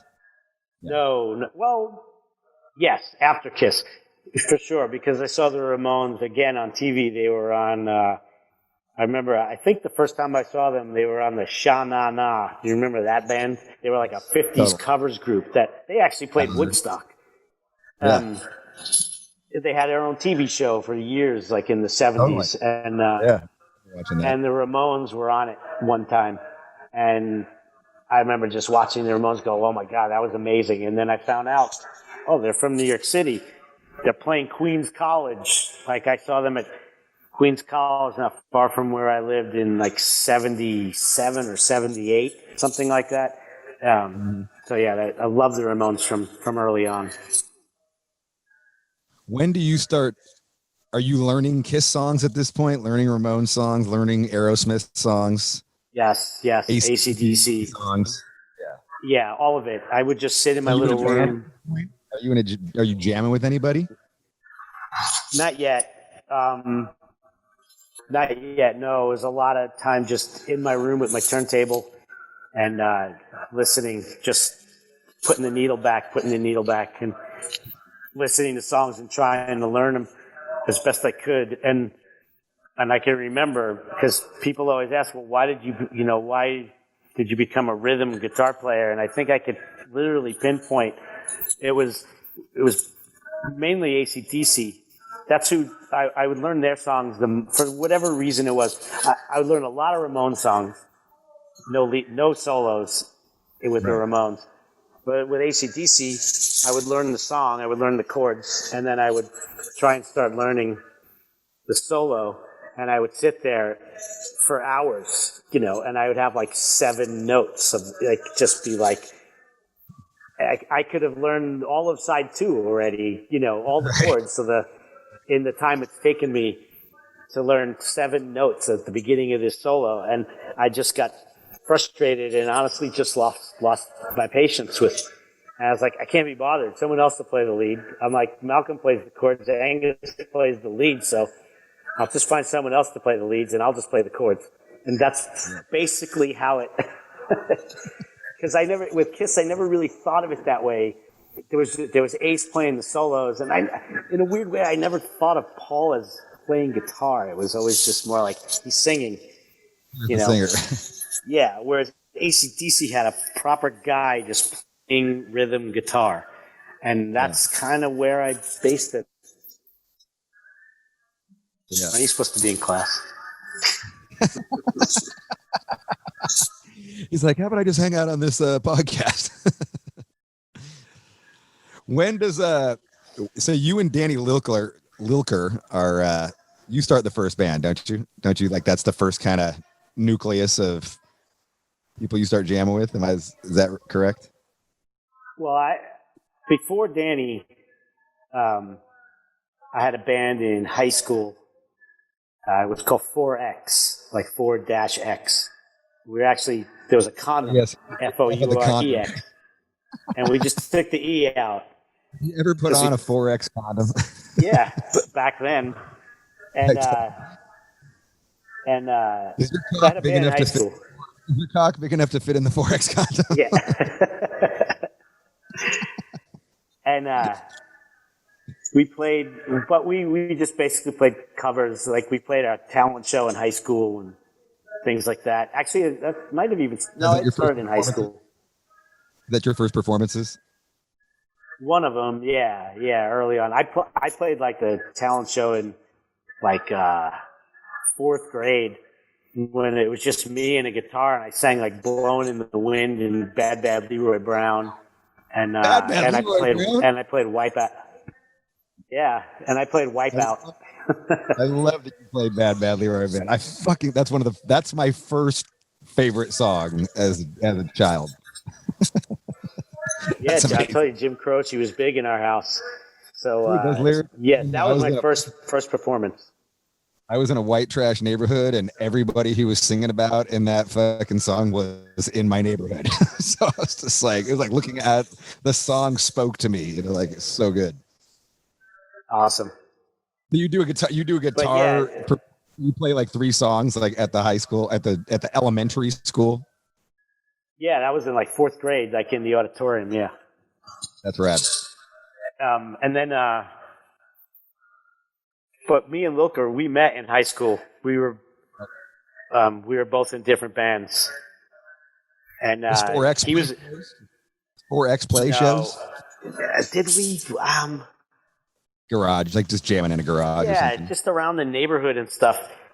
But Danny was in a band called White Heat, which they had a singer that lived in Manhattan, which was a big deal because that was the goal, was to get into playing in Manhattan. And their singer, I remember he lived in Manhattan, and then they had this guitar player, this guy Peter Zizzo. He lived on Long Island, and he was one of those like kids, like seemingly back then, when Van Halen, the first record came out and blew everyone's minds. And I didn't even attempt. I heard Eruption. I'm like, that's never going to happen.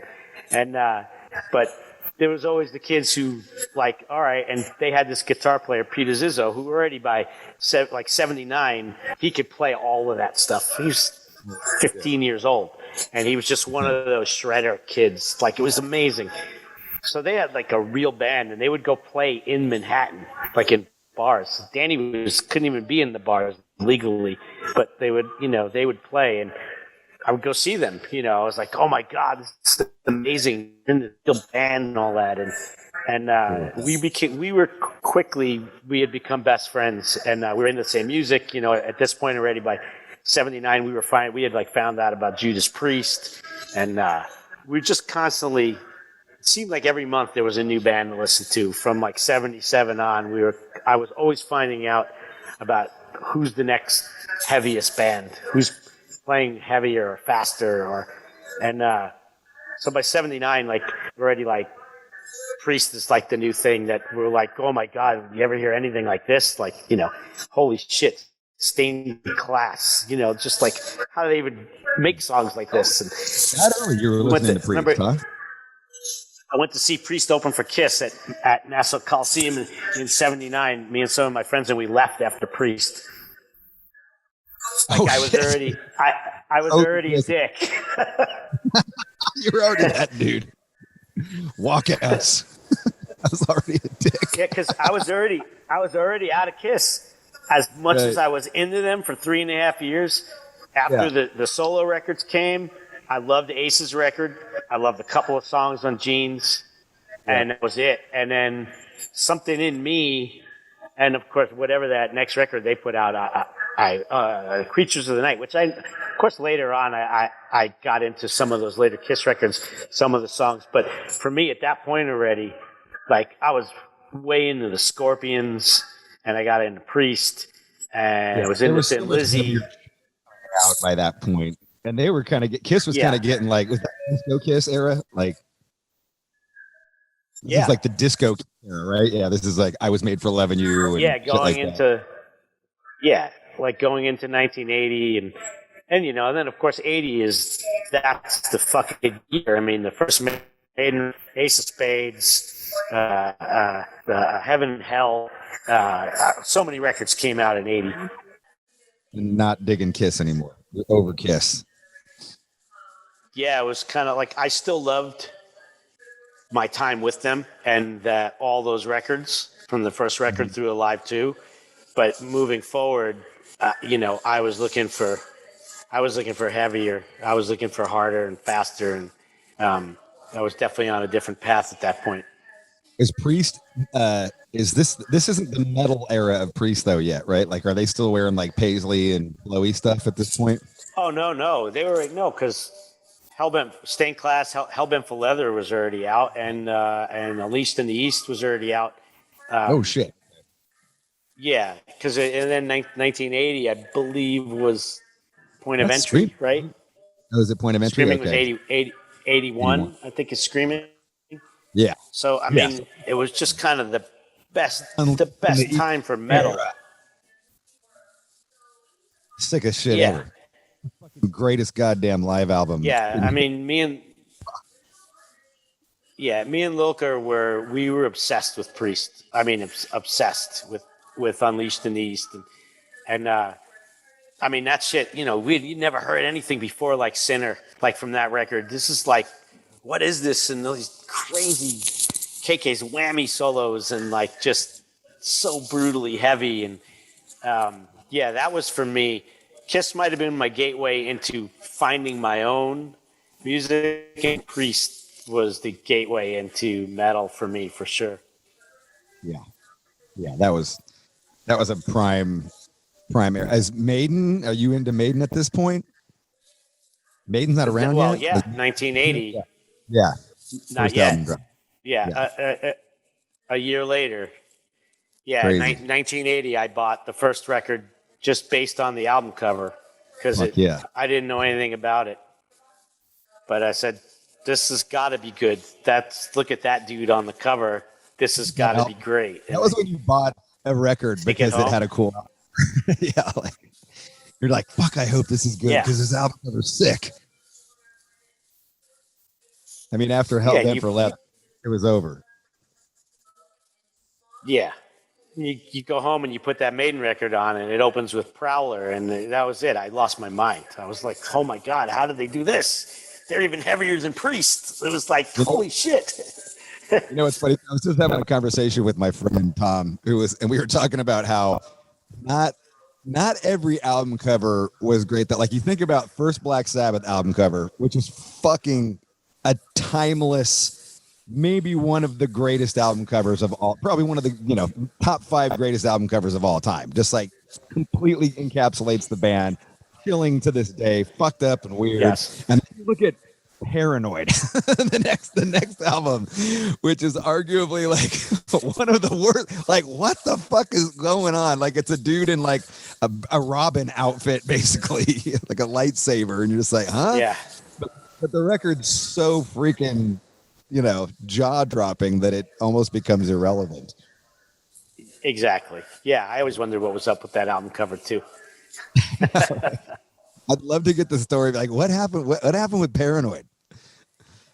Yeah, I kind of left. It's weirdly enough, I kind of left out Sabbath. Sabbath was also there all through those 70s years.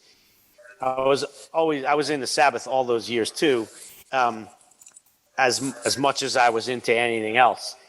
But it was weird.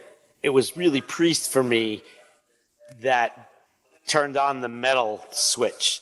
Because I don't know, maybe it's because I had heard Sabbath way too early or something. Because I discovered my uncle was a Sabbath fan. He was 10 years older than me.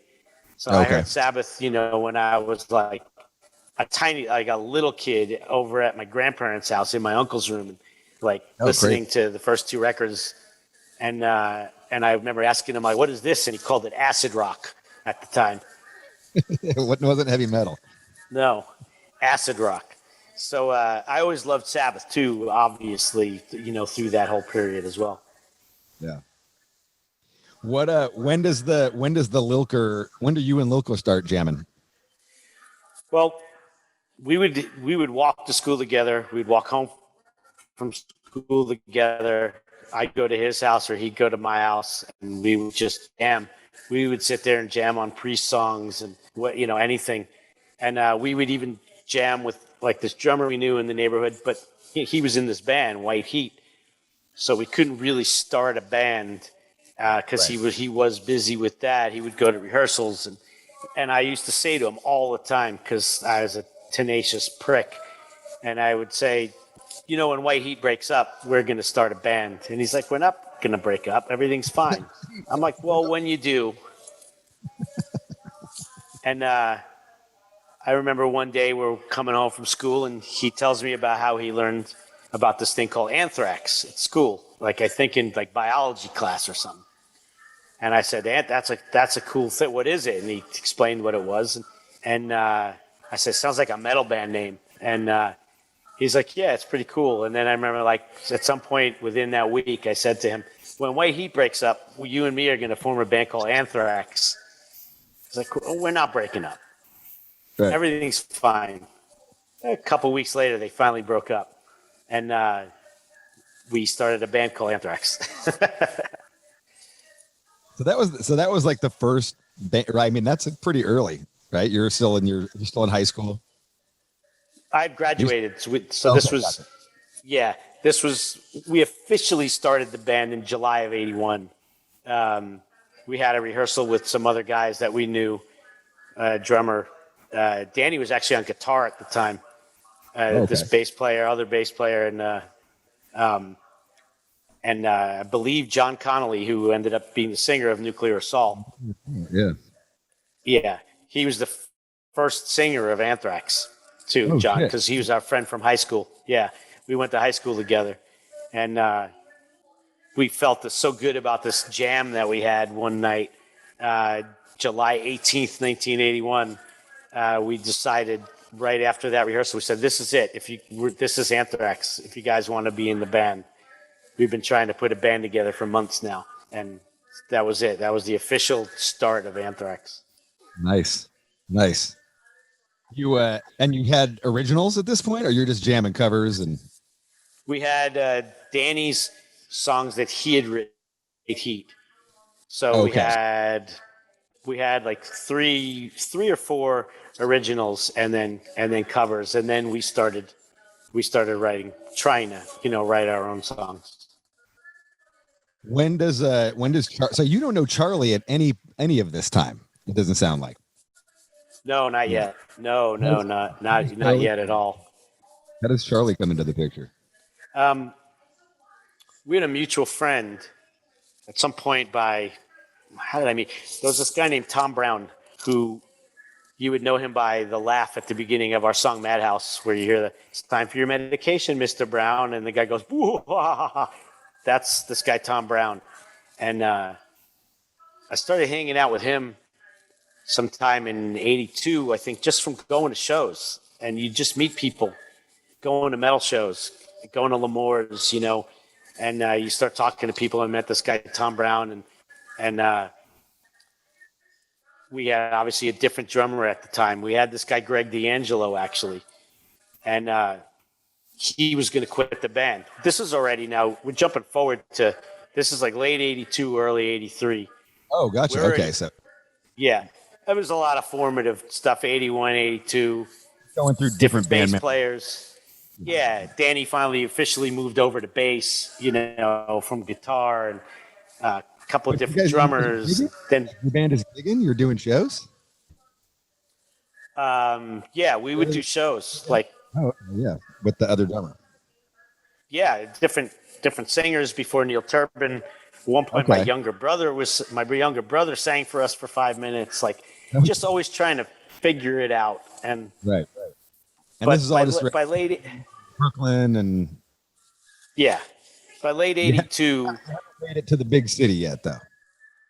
We had played Great Gildersleeves, which was a block up from CBGB's on the Bowery. It was a punk club, and we had gotten a gig there on like a Tuesday night, and there was 8 people in the room, maybe. But that was already, like, Neil Turbin was already singing for us at that point, and different drummer, different lead guitar player, and then me and Danny. But at this point, like, I'd say the kind of the big turning point was at Halloween of 82, because that's when the Headbangers Ball show in Staten Island that Johnny Z, who had Rock and Roll Heaven, which was a record store in Jersey, and Johnny Z, we didn't even know yet, but we see these ads, me and Danny see these ads for this show. It's Riot, Anvil, and Raven, right? Playing on like Halloween 1982. And we can't believe that Raven is going to play in New York. Like, we were already way into all this we were into all the new wave of British heavy metal stuff. And so we're freaking out that Raven and Anvil are coming. Riot, I like the older Riot with Guy Speranza singing. Yeah, but Fire Down Under.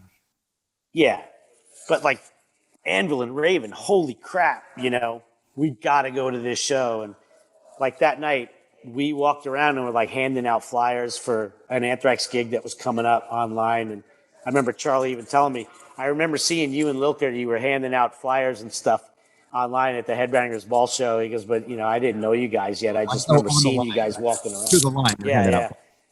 Because we all went to the same shows all the time. And but that night was kind of like the turning point for us, because we met Johnny Z that night. Somehow me and Danny ended up getting into the venue early. We met Lips. I gave him an Anthrax t-shirt that I had in my bag. That's right. He wore it around after the show. Like, it was crazy. You know, And we you were were like, nobody. We were nothing. over the moon, right? You're like, holy shit! Like fucking Lips is wearing my shirt. Unbelievable, right? You know. So that's when we had met Johnny that night, and we started driving down to his store on the weekends. Me and Danny, we'd hang out with the Old Bridge Militia guys. They had this whole, it was this metal scene down there that was unlike anything up in the city, and it was amazing. We would drive down every weekend, and I don't even know what the. I mean, I've heard about the Old Bridge Militia for so fucking long. Like the folklore around this crew, that's just like sounds like the funnest hang ever. Like, it was great because nothing like that existed in the city or in Queens or anywhere else. And but Johnny had this record store that was all metal, and then there was a club down the street that was like everyone would. You didn't know this place existed? You didn't know this place existed until that? No, until we saw the ad for the. Was there a store in the city that you went to get metal imports? And shit? Yeah. Oh, yeah. Bleecker Bob's in the Village had a great metal section. Yeah. Okay. But Johnny was different because there was like a scene around his store, and then he started promoting shows. So we're like, we got to get in with this guy. This guy knows about the music we like, you know? And so we started going down there, and we'd give him demo tapes, and Johnny would like critique our demos and say, that lead guitar player's too busy. You need to find someone, you know, and we would listen to him, you know, and then we found like Danny Spitz, you know, or like, so even we had this guy, Greg, drumming for us, who was going to quit the band. We were now, Metallica's already come east, and we're playing shows with Metallica, like in Brooklyn and even before Charlie. Wow. Okay. Yeah. So it's with Greg D'Angelo on drums. And you guys I remember we played. Is this before Kill 'Em All stuff? Or this is the Mustaine run, the infamous Mustaine run? Yeah, this is with Mustaine. And what's up, buddy? I can take this. Now you can hear what Robb's saying. Hi. And so we're playing shows with them, and Greg decided he was going to leave the band because there was this other band called Cities, and Cities at the time, like they could sell out L'Amour's already, like on their own. They would do covers and originals, and they were kind of like a big deal on a local level. And he had got the offer to join Cities, and I remember we were sitting backstage at this place called Willie's in like Sayreville, New Jersey, and he's like, I'm going to leave the band. This is my last show. I'm like, you know, what? What are you, nuts?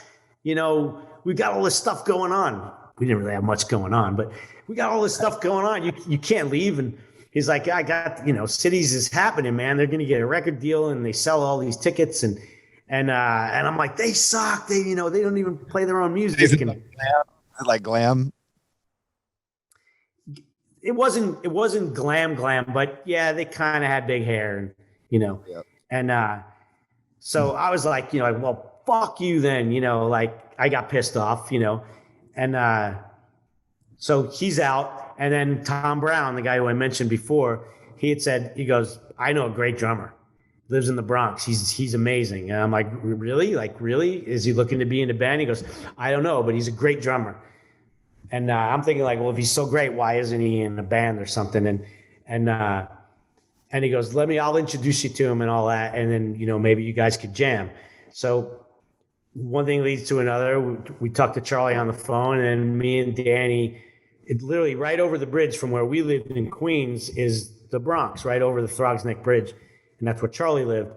So we go over, and he's just like us, still living at home. He's got a drum kit set up in the like top floor of this house, and we squeeze into this little room with this giant drum kit that he had, and we start jamming. And I think the first song we played together was Invaders from Maiden. This is the first time you guys meet. Yes. Let's go over like, hey. We had little amps. Yeah, we had little amps with us, and so we played Invaders, the first song from Number of the Beast. Like that was the first song we played. And it was like, all right, that kicked ass. And I can't remember what we played next. He said, so you guys, you know, Tom told me you guys need a guy that can play fast double bass. Because that was the problem with the guy, Greg, that we had. And Johnny Z had pointed out to us, he goes, that guy can't play fast double bass. You got to find someone better than him. If you're going to play this kind of music, you got to have a fast double bass. Look at Robb from Anvil. Listen to what that guy does. You need a guy like that. Like, great. You got to find a guy like Rob Reiner. Like, he's the best drummer around right now. How are we going to do that?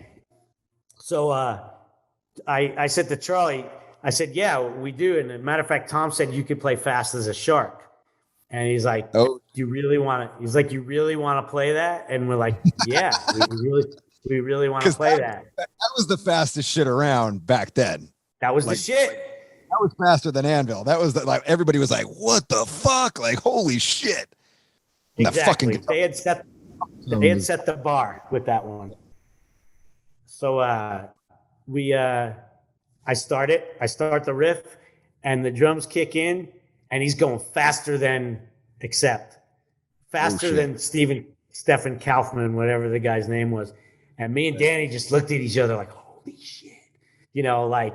And we got through, we didn't really know the whole song. And I didn't know all the lead parts, but we got, a minute and a half into it. That's all we needed to know. And I was like, wow, you played even faster than that guy. And he said, yeah, I could. He goes, I could play really fast double bass. And we're like, yeah. And then, so we're like, we went home, and I said to Danny, what'd you think? He's like, I thought he was great, And so we asked Charlie to join the band, and he said, well, I don't know if I can. I'm supposed to go to. He was supposed to be going to. He was supposed to be going to drafting school because he's a great artist, and he was going to start going to school like drawing and to become an engineer and stuff. And he's like, my mom will be really, yeah. He's like, my mom's going to be really pissed at me if I do this, And he goes, maybe I could just like play with you guys, and but I can't. I don't think I can really take it seriously. And we're like, all right, because I just figured once his drum kit's at the rehearsal room, that's it. He's never leaving. that was my plan. And that's what happened. It all worked. Obviously, it all worked out. Once we got Charlie, he was the missing piece. We got that drummer that could just do anything. And that was the missing piece of the pie. And it was like right after that, that's when Johnny decided he was going to start a label, because he was shopping Metallica and raving around, and he'd walk into A&R guys' offices in the city, and they would just be like, "What is this crap?" And so he's like, "I'm going to start my own label," and he started Megaforce. He put what little money he had where his mouth was, and he put Metallica in the studio, and we were like, what about us? So he goes, you're next. And we signed the Megaforce, and, that was it. That's how it all started. I mean, there's kind of a famous story where the Metallica guys come out, and I think, aren't they spending the night in your studio or something like that, and using your gear before recording Kill 'Em All? Am I? Yeah, well, they showed up in New York. They were on their way in a U-Haul truck, and all of them, and that guy, did you know that guy, Mark Whitaker, who used to work for them way back in the day? I know the name. So it was like Mark and the four of them, and in the truck. And I think they would take turns with some of them, riding in the back with the gear on the way from San Francisco to New York. And it was like the day before they were meant to arrive, and Johnny calls me at home and says, hey, so Metallica's going to get here tomorrow. Do you think you could go down there to the music building? Because that's where we had a rehearsal room in Jamaica, Queens, which at the time was top 3 worst neighborhood in New York. And it was a burnt out building that some guy owned and somehow figured out he could rent out the rooms to bands and get like $200 or $300 a month to basically for bands to rehearse in a squat in this like 8-story building, whatever it was, that was uninhabitable, but bands could use it for cheap. So he said, are you listening to the Metallica demo? You're listening to No Life Till Leather and all this around this time? I mean, you played shows with, assuming like Johnny. Yeah, Johnny, I remember going to Rock and Roll Heaven, and Johnny said, I got to play this for you guys. It was, for me and Danny. And I'm like, what is it? He goes, I got this demo from this band from San Francisco. It's a game changer. I'm like, what is it? What is it? What are you talking about? And he goes, I'm not going to say anything. And he puts the tape in and he hits play and he hands me the cassette box. And I'm like, Metallica, no, like, and it comes on and I heard those guitars. I was like, holy shit. Like, just like, and it was kind of like, this is what I've been trying to get this tone. Like, how did these guys do it? Like, how did they, and, we listened to the whole demo like 3 times. He's like, right? Am I right? Do you think it's amazing? I was blown away. I was like, it's fucking amazing. I hadn't heard anything like it. I remember feeling super excited and jealous at the same time. Cause I was like, these guys are so far ahead of us, as songwriters and everything. And just the sound of it sounded so professional. We never had a demo sound so good, And Johnny said, I'm bringing them to New York. We're going to make a record. And like, I remember me and Danny being like, well, what about us? And he goes, you guys are 6 months behind. Don't worry. It'll happen. You got 6 more months of, and we're like, fuck, But anyway, he was like, Metallica's going to be here tomorrow. Maybe you can meet him at the music building. So at least they see a friendly face, when they get there. You guys had already played. No, they were on their way from San Francisco. Oh, gotcha. Okay, gotcha. They were on their way. Okay. This is like late 82. They're on their way to New York, and they had shows booked. They were coming to New York basically to rehearse, play a bunch of shows, and then go up to Rochester to record Kill 'Em All. And so they pulled in that next day, and me and Danny were there. And that's when we met, basically when they got to New York. And they were kind of, looking around, and there's nothing. The music building is literally like across the street is like the Long Island Railroad tracks are up there, and there's nothing. There's no stores. It's just burnout buildings and Jamaica. And it was horrible then. Where South Jamaica, it was horrible. And they're like, so where we helped them bring the gear up to the room, and they're like, so I remember like Cliff asking, so do you know where we're staying? Like, where is it? Like, where are we going? What hotel are we going to? And I said, oh, I don't know. I thought Johnny would have. I'm like, I don't know. You should call Johnny. There's a payphone right outside. It's safe because there's a security guard. And so they went down and they called Johnny and basically I did know that they were staying at the music building, but I wasn't going to be the one to tell them. Right. You're like, I don't want to break this news to you. Yeah. So they came back up and they're like, I guess we're staying here. And I'm like, oh shit, and like in our room, we had a refrigerator and we had like this little hot plate thing. And we moved our refrigerator up. What? It's on. It's not working. It's working. I'm online right now. So maybe stay off until I finish this, just so my service doesn't go out, okay? Well, it doesn't go out. So we gave them our refrigerator, and I remember the day walking into their room, and Cliff was literally eating like Oscar Mayer hot dogs cold out of the package. Like, that's literally where they were at. You know what I mean? And we gave them the little toaster oven thing, and they would come. Me and Danny would drive them back to our houses to shower. Yeah, they're sleeping on the floor of your jam room. Metallica guys. Their jam room. Yeah. Oh, they were okay. up there. Yeah. Gotcha. Yeah, they had their own room there, which didn't make it any better. But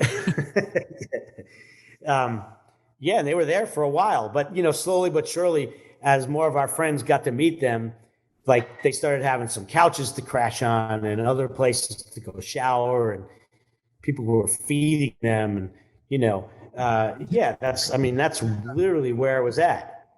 You take them out drinking this time? Do you take them out drinking at this point? Are you guys old enough to drink? No, legally not yet, unless it was. I can't remember if it was still 18 or 21 already at that point, because it was only late 82. I was about to turn 19. So I don't remember if it was even legal yet for us to be drinking.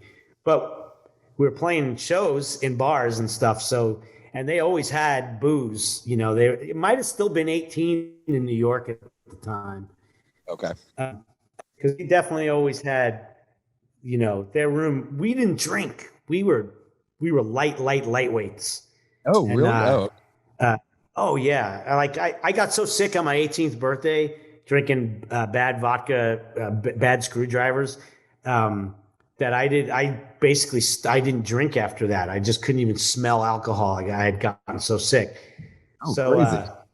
you know, I would drink a beer once in a while or something, but I just didn't drink. And that didn't happen until literally in my 30s. But Shit. yeah, but those guys obviously they drank. This is, you know, they became known as alcoholic. Yeah. So yeah, they drank, and you know, obviously everyone knows the story. They all drank, but Dave drank more than they did. So this is before Kirk's even in the band at this point, right?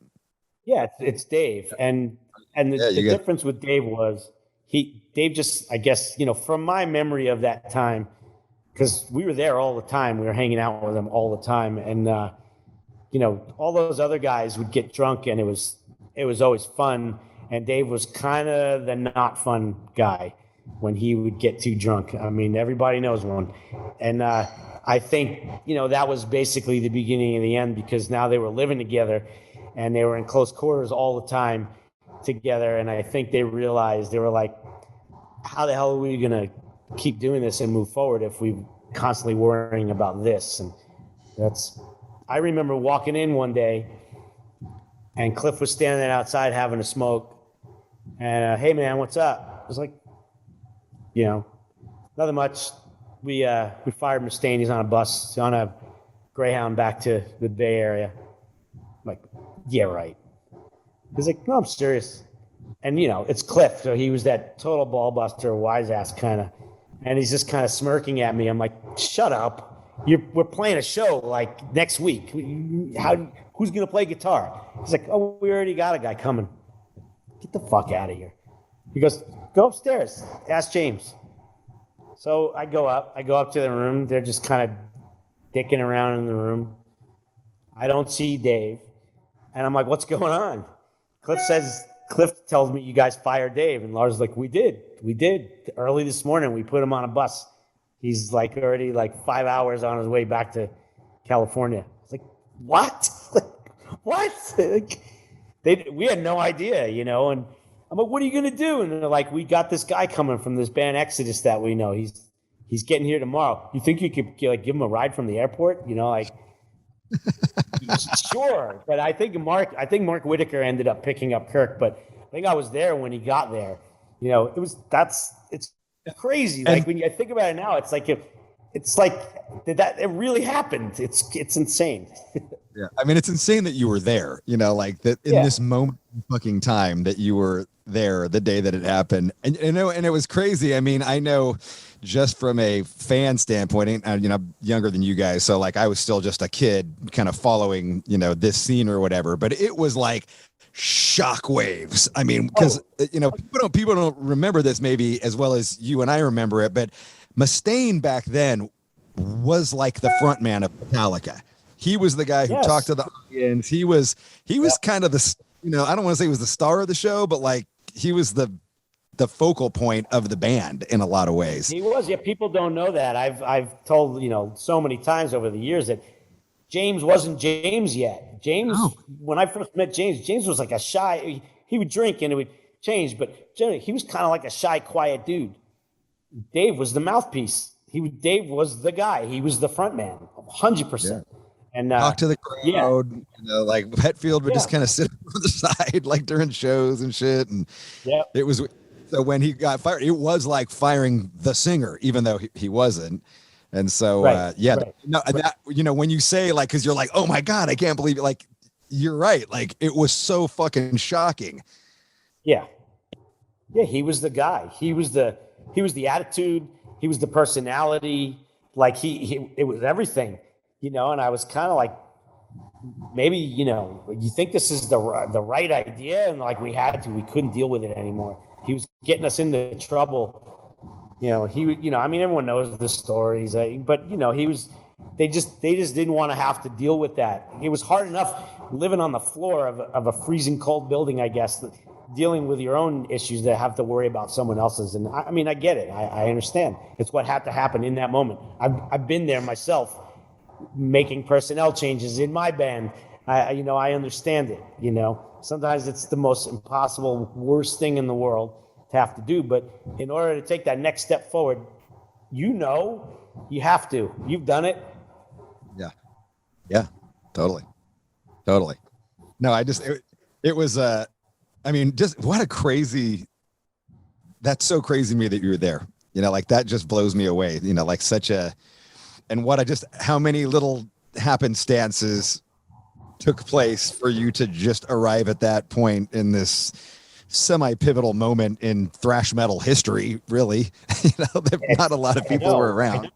And again, I go back to Johnny Z, because it was from the time we met him at that show with Raven and Anvil, that's when everything started happening for us. So, he meeting that guy, the right place at the right time.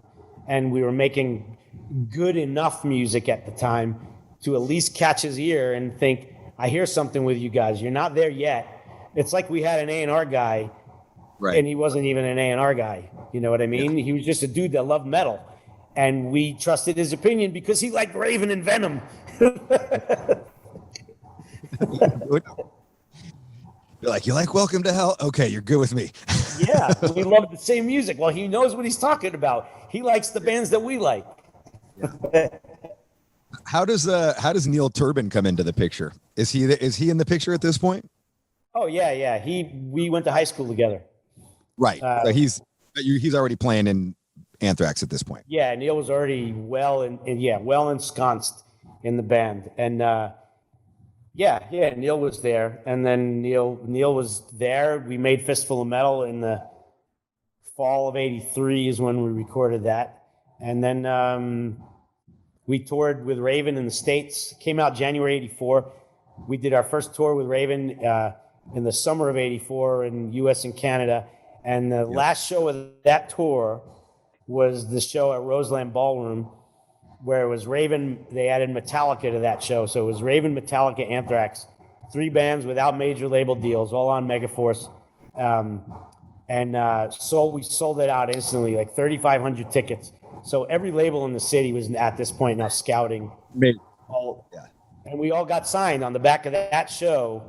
We signed to Island, Metallica signed to Elektra, and Raven went to Atlantic after that night. And we fired. And then we were about to sign our major label deal, and we fired our singer. How's what do you remember about, because didn't the guy from the Rods or something produced your first record, right? Yeah, Carl Kennedy. Yeah. I mean, they were a New York band, right? Yeah, they were from upstate New York. They're from Cortland, New York. And we were fans. Twisted Sister would have been popping right around here, right? Like early, like kind of under Twisted under Sister the, was was it earlier? 81, okay. 80, 81, 82. They were already selling out. Good shit. It was heavy, Oh, yeah. Crazy. They were selling out the Palladium Twisted by like 81 independently. Okay. Like they were huge in New York. Yeah. That was some cool shit. That first record especially was like, I don't want to say it was new wave of British heavy metal, but it was heavy. Yeah. Oh yeah. I love Twisted Sister. I used to see them when they were a cover band. I'd sneak in when I was like 15, 16. I would sneak into the bars when they were still just playing like cover songs, and they were amazing. They were amazing. What do you remember about recording your first record? Like, was it a blur? Was it cherishing every moment? Like, yeah. I mean, you get asked that question a lot, whether either like, what's the hardest thing you've ever had to do, or what's the high point of your career, or things like that. And, sometimes I think making that first album really is the hardest thing we ever had to do in a way, because there was nothing to ever say that was ever going to even be able to happen. You're just in limbo trying to do these things, and then you meet this guy, Johnny Z, and he just happens to decide I'm going to start my own label because no one else wants to sign anybody, but I don't really have any money. Somehow I'm going to make this happen. And, it's all just maybe. It's just maybe forever, And then one day we're up in Ithaca, New York, and we're in the studio, and Carl Kennedy from the Rods, who we saw open for Iron Maiden not too long before that, is sitting in the room with us, and we're recording these songs that we had written over the previous 3 years, trying to be a band. And, and it's like real, like this is actually happening. And like Metallica put out a record called Kill 'Em All on Megaforce. Like Johnny's not kidding. It's really happening, Yeah. And now he's paid money for us to go do this. So the fact that it actually happened to me sometimes, I think maybe that's the craziest, hardest thing that we ever did, because you're just running around like a bunch of idiots trying to get people to listen to your band and take you seriously. And then somebody actually did, and it's still amazing to me that then we're doing it. And we spent 3 weeks up in Ithaca making the record, 3 weeks recorded and mixed. Pyramid? And Pyramid sound? Yeah, Pyramid. And we found Pyramid because we couldn't afford to record anywhere in the city. Of course, we wanted to go to the Record Plant or Right Track or any of these famous places that you knew about. To where they recorded Kill 'Em All, just because the guitar sounded so heavy. Well, here's the story. So Johnny had a deal with this studio in Rochester called Barrett Alley. That's where Metallica. Sorry, Rebel's playing drums upstairs. It's hard for me to hear. I'm going to put my phones back on.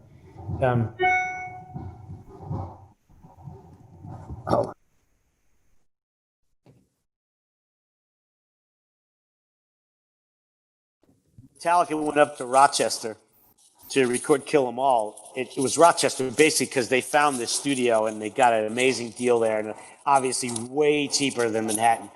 And there was accommodations at the studio for the band to stay and all that. And so Johnny basically, made a deal with them. I'm going to sign bands. I'm going to send them all your way.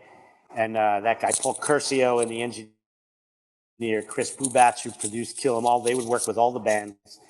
And so now it's our turn. So it's like September of '83, and we drive up to Rochester with the truck and one car. And it's, it's from the city, it took us, I don't know, 6-7 hours. And we get up there late at night, and the guy, Chris, the engineer guy, lets us in, and we start bringing sleeping bags and all our crap in, and we figure out just leave the gear in the truck. We'll deal with that in the morning. And then he starts showing us around the studio, and we walk in the control room, and there's no mixing desk. There's no console. We're like, are we supposed to start tracking tomorrow? And he's like, no. We're like, well, then what are we doing here? And he said, well, that's what we were wondering when Johnny called us and said, the band's on their way. And we told him, we're getting a new desk. It's not going to be here for a month. Oh, Jesus. What?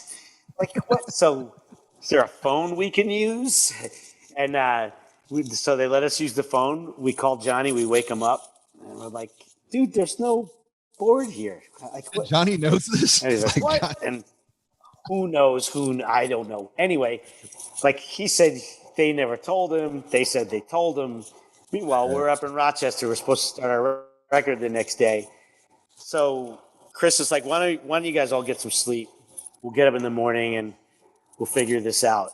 So we did, So we woke up the next morning and he's like, look, I know of 2 other studios in upstate New York. So maybe you guys want to, go check them out. Because he called Carl Kennedy because Carl was supposed to be coming up. And he said, don't come here. There's no mixing board. So we decided, all right, me and Danny Spitz will go.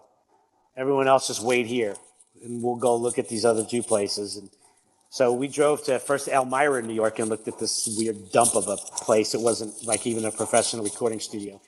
Then we drove over to Ithaca, and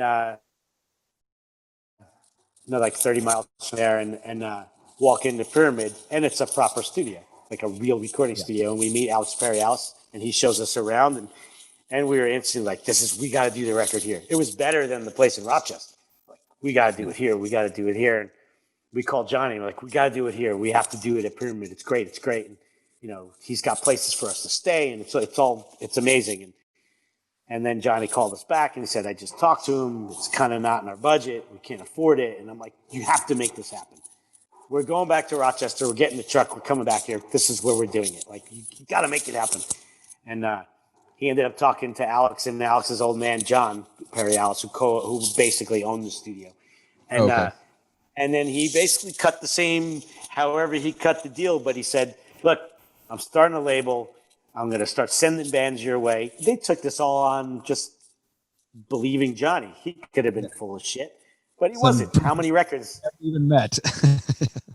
How many records got made at Pyramid over the next 4 or 5 years? I mean, every band that Johnny was involved with went through Pyramid, and it worked out great for everyone. What's that? I said shout out to Alex Perry Alice too. He was awesome. Yeah, Alex is the man. So yeah, that was it. And we started the record the next day. We drove back down, we set up, and I did savor every moment of it, because just getting to be there and the fact that we were really doing it. My only regret of that whole thing was I hate the mix of that album. It still drives me crazy this day, because my rhythm guitar is so buried in the mix, and it's got such a great tone. And I painstakingly doubled every rhythm, and I had never done that before, you know, and I really wanted the sound just ripping your head off. And Carl just mixed it. I don't know if it's because he was a drummer. I don't know. But it's so buried in the mix. And I was so annoyed and frustrated. And that's why. That. And then I never noticed that.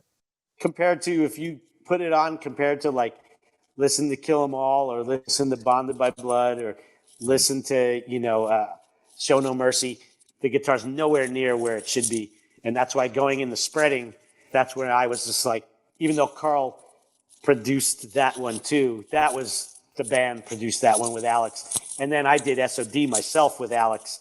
And then you could really hear where the guitar was supposed to be. Yeah. I mean, I remember me and my friend Jim, I had a friend Jim who was like my tape trading, but like, you always have that buddy who's like the tape trader. He's got the list. He's organized. He like corresponds and I was just like the friend, and like, fuck, this is killer. But we got that record, and I forget, we bought it somewhere and had it imported to us, maybe from Johnny's place or something. But I remember a lot of people rag on that album cover. We loved it. We were just like, oh my God, this is so like, it was just so ghetto and brutal. We're like, okay, fucking awesome. Like the more fucked up shit was back then, it was just like if it was too clean, too pristine, we would have been like, oh yeah, this sucks.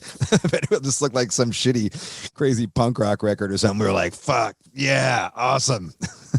I mean, and it grew on me. Pantera took the same idea and just made it look a little better.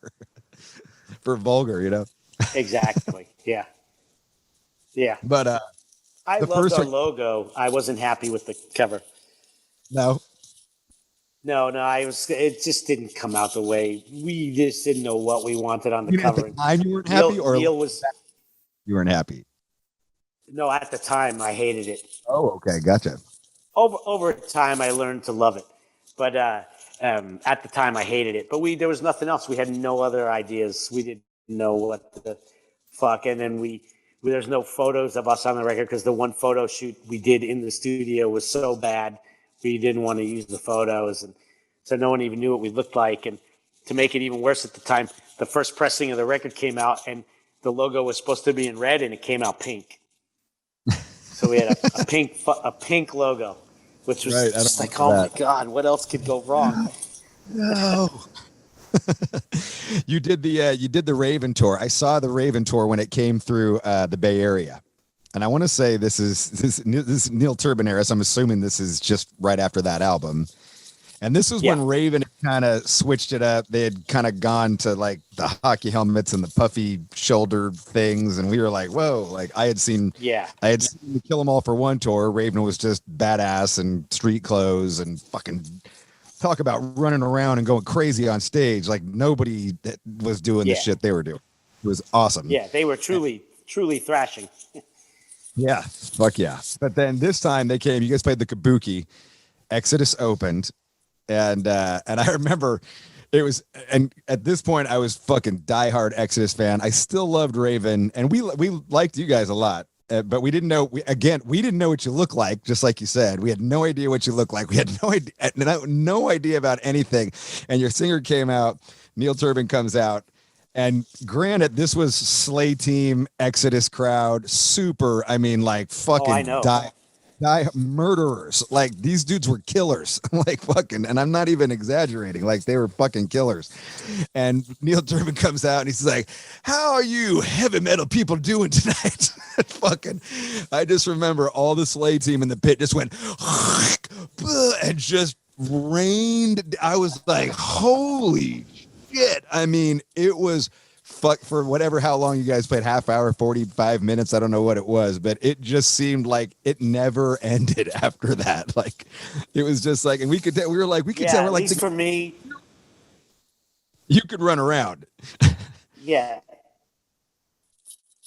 You were Yeah, like, I felt like they weren't aimed. we were like, the guitar player's cool, the bass player's cool. Like, what's up with the singer though? Yeah, well, we already knew. I mean, we started that tour knowing that this was the only tour. We're done. Like he's out at the end of this tour. He's out. Oh, And, before that. Oh yeah, we had already known. Like we were gonna fire him even before the record came out. But then that probably would have sealed our fate right there. But we figured let's get through this first tour and then we'll figure it out. At least let's go one go around but we knew he was gone. And yeah, that show, we knew all about Exodus. Because it was our friend Todd Gordon in New York who actually toured records, who signed Exodus, and like we were really familiar with what was going on in the Bay Area. And I remember standing on the side of the stage behind the monitor board, watching Exodus's set and looking at the crowd and watching the dude's head walking and all that, and just thinking like, oh man, we should have went on first. Like you guys carried yourself, you know, with in all due respect, you carried yourself. You in particular carried yourself very well. I was just like, hey, you just kind of just fucking, you kept on banging, you kept on thrashing. Yeah. That's the way to do it. We did our look. We're never gonna back off. We're never gonna back away. That's what I just did my show. But as soon as Neil opened his mouth, I knew. I was like, oh my God, as soon as he starts talking to this crowd, they're going to eat him alive. And so I did my thing and I didn't worry about it because I just figured, we'll be back here in a year or so and we'll have someone else and we'll be much better. What am I remembering this wrong? Was Danny Lilker still in the band at that point? No, it was Frankie. Okay, that was Frankie. Yeah, gotcha. Yeah. All right. And Lilker gets out right before this tour? Yeah, well, that's basically why we wanted Neil out. One of the main reason was he basically took it upon himself to fire Danny Lilker. Oh, geez. Right when the record was coming out, I get a call from Danny saying, "What the hell's going on?" I'm like, "What are you talking about?" And he said, "I just got a call from Neil. He says I'm out of the band." No, you're not. What? What are you talking about? Oh, he didn't even talk to you about it. Nobody. He said, Neil just called me and said, I'm out of the band.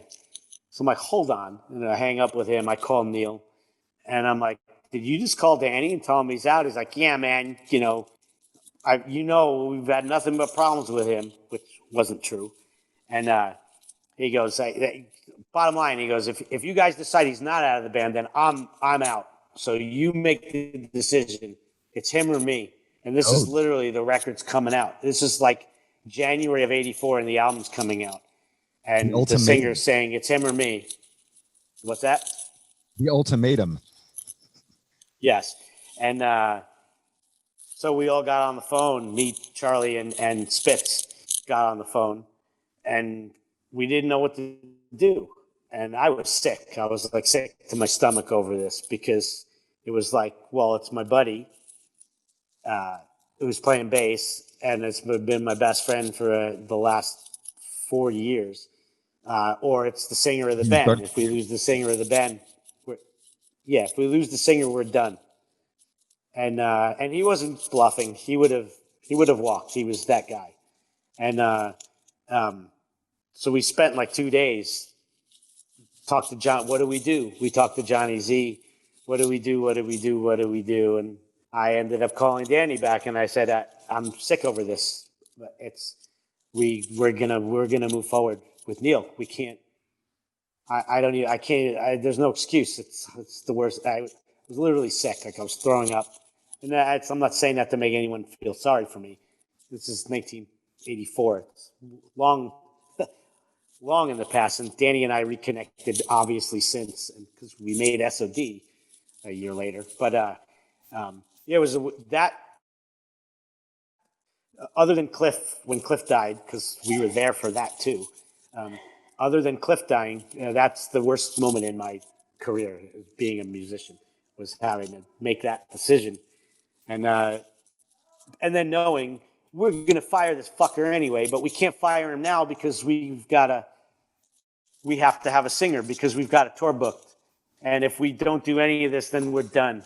We're finished. We're never going to have a chance to do anything. And so, we made that decision early on, and we sold our souls to career. We had no choice. And we did have a choice, but that's the choice we made. And it sucked. But Frankie was there. Frankie was already hanging around. He's Charlie's nephew. Frankie was already hanging around with us all the time as one of our, crew guys. We just had a bunch of friends who helped out. And Frankie was the bass player, and he already knew all the songs. So it just kind of, we were able to, we already had a dude we were great friends with, be able to step right in. And he already hated Neil as well. So we finished that tour, and we played that show at Roseland. And we knew we were going to sign this deal with Island, and we fired Neil. And then the search for Joey began, immediately. Yeah, and you had somebody not else. The search for Joey, but the search for a new singer. Yeah, right. And you had somebody for a minute, but then he didn't work out. It's funny because I was doing my research on you, and I guess one of the stories is that Joey didn't know any of the Anthrax songs, but when he comes in, you're like, hey, just sing, and so I guess he started singing like Steve Perry's "Oh Sherry" or something. Yeah, so all day I've had "Oh Sherry" in my head. I've been singing "Oh Sherry." He knew nothing about our world. He didn't know look, in the fall of '84, even Metallica wasn't big yet. No. In our world they were, but nobody, it was still the underground. Yeah. So he didn't know. The heaviest thing he knew was Black Sabbath, Judas Priest, Iron Maiden, So at least he knew that metal. Yeah. He knew, of course. And so I wonder why he didn't. I always wonder why didn't he start singing like "Breaking the Law" or "Screaming for Vengeance"? He just sang what he. Why "Oh Sherry"? I think he just decided to sing what he felt super confident, and that he could really show his voice off. Because I remember that song, and he also sang "I Want to Know What Love Is" from Foreigner, and that's some high, Lou Gramm. That's some amazing. Not that Steve Perry isn't. He's incredible too, of course. Incredible. But so maybe he was thinking these guys are my favorite singers. I'm gonna sing something like this, and he was just literally out on a mic in the room by himself. We're all in the control room, and he's just singing. He's just singing. He's singing a cappella. Yeah, we were already in Pyramid recording "Spreading the Disease" before we had a singer. All right. We had all the songs were written, and he starts singing "Journey" and "Foreigner," and I remember the hair in my arm standing up, and we're all looking at each other like, Jesus, listen, no one sings like this. We don't know anyone who could sing like this. And Carl Kennedy, he's like, boys, this is the guy that's gonna set you apart from everything else. He's like a Bruce Dickinson. You've got a Rob Halford. You've got a singer like a Ronnie James Dio. And that's what we always considered ourselves with Anthrax. We always wanted to have that kind of a guy, even though I loved Motorhead. I loved Metallica. I loved Slayer. I loved Venom. I loved all that stuff that was happening at that point in 82, 83, 84. But for Anthrax, my vision was always we wanted a Halford, we wanted a Dio. That's what we wanted as our singer. Yeah, I mean, even Neil Turbin sang pretty high, you know. Yeah, and there he is. But there's Joey out there, just this unassuming, likable guy, you know, just quiet as a mouse. And then he opens his mouth and was like, holy crap. And we were like, what are you doing? You want to hang out? You want to like maybe... And he's like, yeah, sure. And that was it. Like that was it. He was from that. He was in the band. What's the first song that you guys jammed together? Anthrax song. What's the first song you jam? What's the first song you jam together? With do you Joey? like sit down? Yeah. Do you guys actually jam as a band, or what do you? I think it might have been. It very well probably could have been Madhouse. Might have been maybe the first one he learned. Like you guys didn't even play like a Judas Priest song together just to break the ice or anything. Like that. Yeah. We probably did. Yeah, over the next couple of days. Yeah, I think we did. We played some Priest stuff. We might have played like some Sabbath with Ronnie stuff, like stuff like that. Yeah, and then he was already learning. He was learning, you know, the Anthrax songs as well. Like immediately, just started learning stuff, and it just obviously we were stoked with how it sounded. It sounded great. Yeah, no, I was just wondering about like gelling with somebody. Like, hey, let's jam on. Let's get the band together and jam and play or whatever. Yeah, well, he had been in a cover band. He was playing in cover bands in upstate New York. So yeah, so he knew a lot of songs. We had to like learn a lot of the stuff. We didn't know a lot of like whether it was Deep Purple or like we had to learn covers to like even be able to jam with him. And I think I remember being of the mind at the time that let's just have him learn our shit, because instead of us spending the time, that's how we're really going to know anyway if this is going to work. So he should just learn our songs and let's just play our songs. And that's really what we did. Armed and Dangerous probably was one of the first ones, and certainly Madhouse. Was there a moment when you went, oh shit, this is fucking magical? Like we're on to something. As soon as I heard him sing the Foreigner song, I knew. Okay. I was like, it ain't going to get any better than this. But no, you're jamming your songs, and now you're just like, oh wow, like fucking, this is different, because you write a lot of lyrics. I mean, you probably already hear it in your head, like what you want. I was blown away. I mean, just hearing him sing Madhouse was, it was incredible. Just hearing his voice soaring over the top of what we were doing, it was pretty amazing. We really felt like we've really got something here. Like this is really going to take us to the next level. Like we've really got a singer. We found, just like earlier on, finding Charlie was the missing piece of the puzzle. Now it was like, all right, we're ready. We could really be Anthrax now. And Charlie had started developing as a riff writer already at this point, and he was coming up with these amazing ideas for songs. So like that's when really, because Fistful of Metal was made up of, most material on that record was written over the 3 years leading up to making the record, and then from that point onwards, Charlie starts coming in. What do you think of this idea? And he's like playing the riff to Madhouse, and like, what do you think of this idea? And it's like Medusa. What do you think of this idea? And it's like, dude, keep going. Like, this is great. Because we had lost Danny, because Lilker was the main riff writer before that, Okay. So we had lost Danny, and I'm like, all right, I'll try my best to step it up. But then Charlie shows up with riffs, and I'm like, oh, like this is insane, because this doesn't sound like anything I would have come up with or Danny would have come up with. So it really started to come together on Spreading the Disease for us as a band. It's funny, when I went in my history book in my head of Anthrax, for some reason I thought that I never realized that S.O.D. was recorded right after Spreading the Disease. I knew it was recorded right after one record. For some reason I thought that might have been Among the Living, or the tone sounded very similar to me, but I guess it was right after. I guess you guys had 3 days of time left to record, or you guys were done recording Spreading the Disease, and you had started to like you and Charlie just started fucking around with some ideas and just said, hey, let's take this 3 days and not spend it on Anthrax, but let's record this little side thing. I had started going hardcore shows in like, well, the first one I ever went to was I saw the Exploited at Gildersleeves in '82, and I was like, this is wow. The first time I ever saw slam dancing, you know, and I was like, oh my god, this is amazing. The energy's, oh my god, I love this. I love this.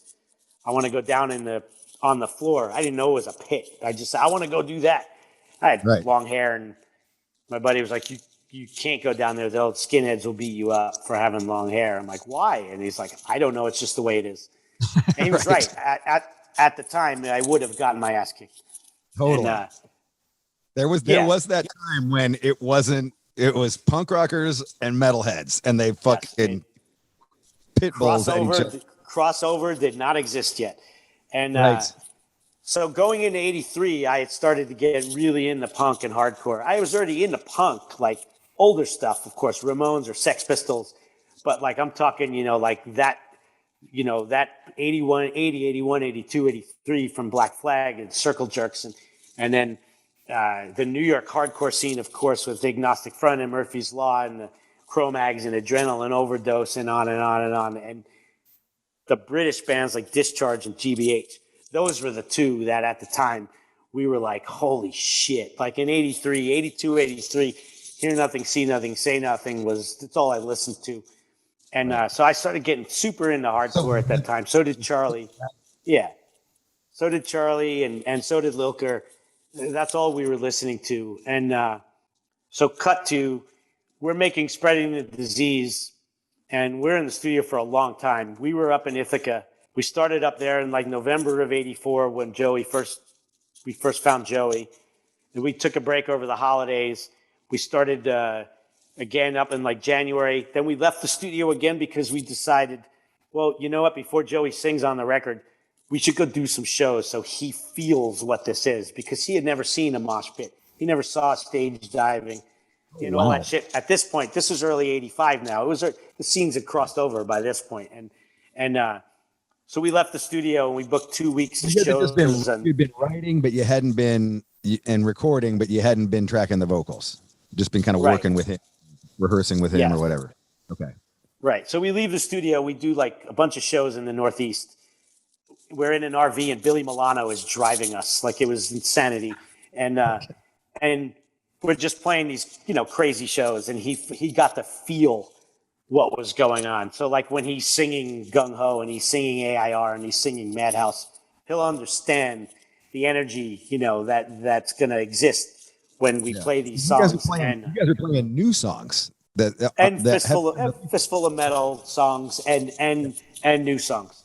And so we get back in the studio in February and we're basically done with the record by March, but we were having issues with Carl now at this point, and I'm not going to get into the whole long story about that, but we were just basically stuck in Ithaca for months trying to get the record done because he wasn't showing up. And Johnny was having problems at home with his relationship and Megaforce, and there was a lot of shit going on, and we're basically just stuck up in Ithaca. And in a lot of this downtime, I had already started drawing these comic strips of Sergeant D, where I used to hang up around the studio when making the Anthrax record. I would hang up these cartoons of this zombie guy that hates everything. He's not racist. He hates anything alive. He hates plants because they're alive. He hates everything. And I would hang these cartoon strips up. Then out of these cartoon strips, I started writing the songs because there was one that was about like kill yourself, like stop complaining, just kill yourself already. I wrote that song. I wrote, Speak English or Die. I wrote this, and they were these really short, fast bursts of, metal. But you're writing the lyrics as a comic strip? No, I basically took these comic strip ideas and expanded it out into lyrics. Because I didn't know how to make a comic book, but I knew how to write a song. And that's when I called Lilker.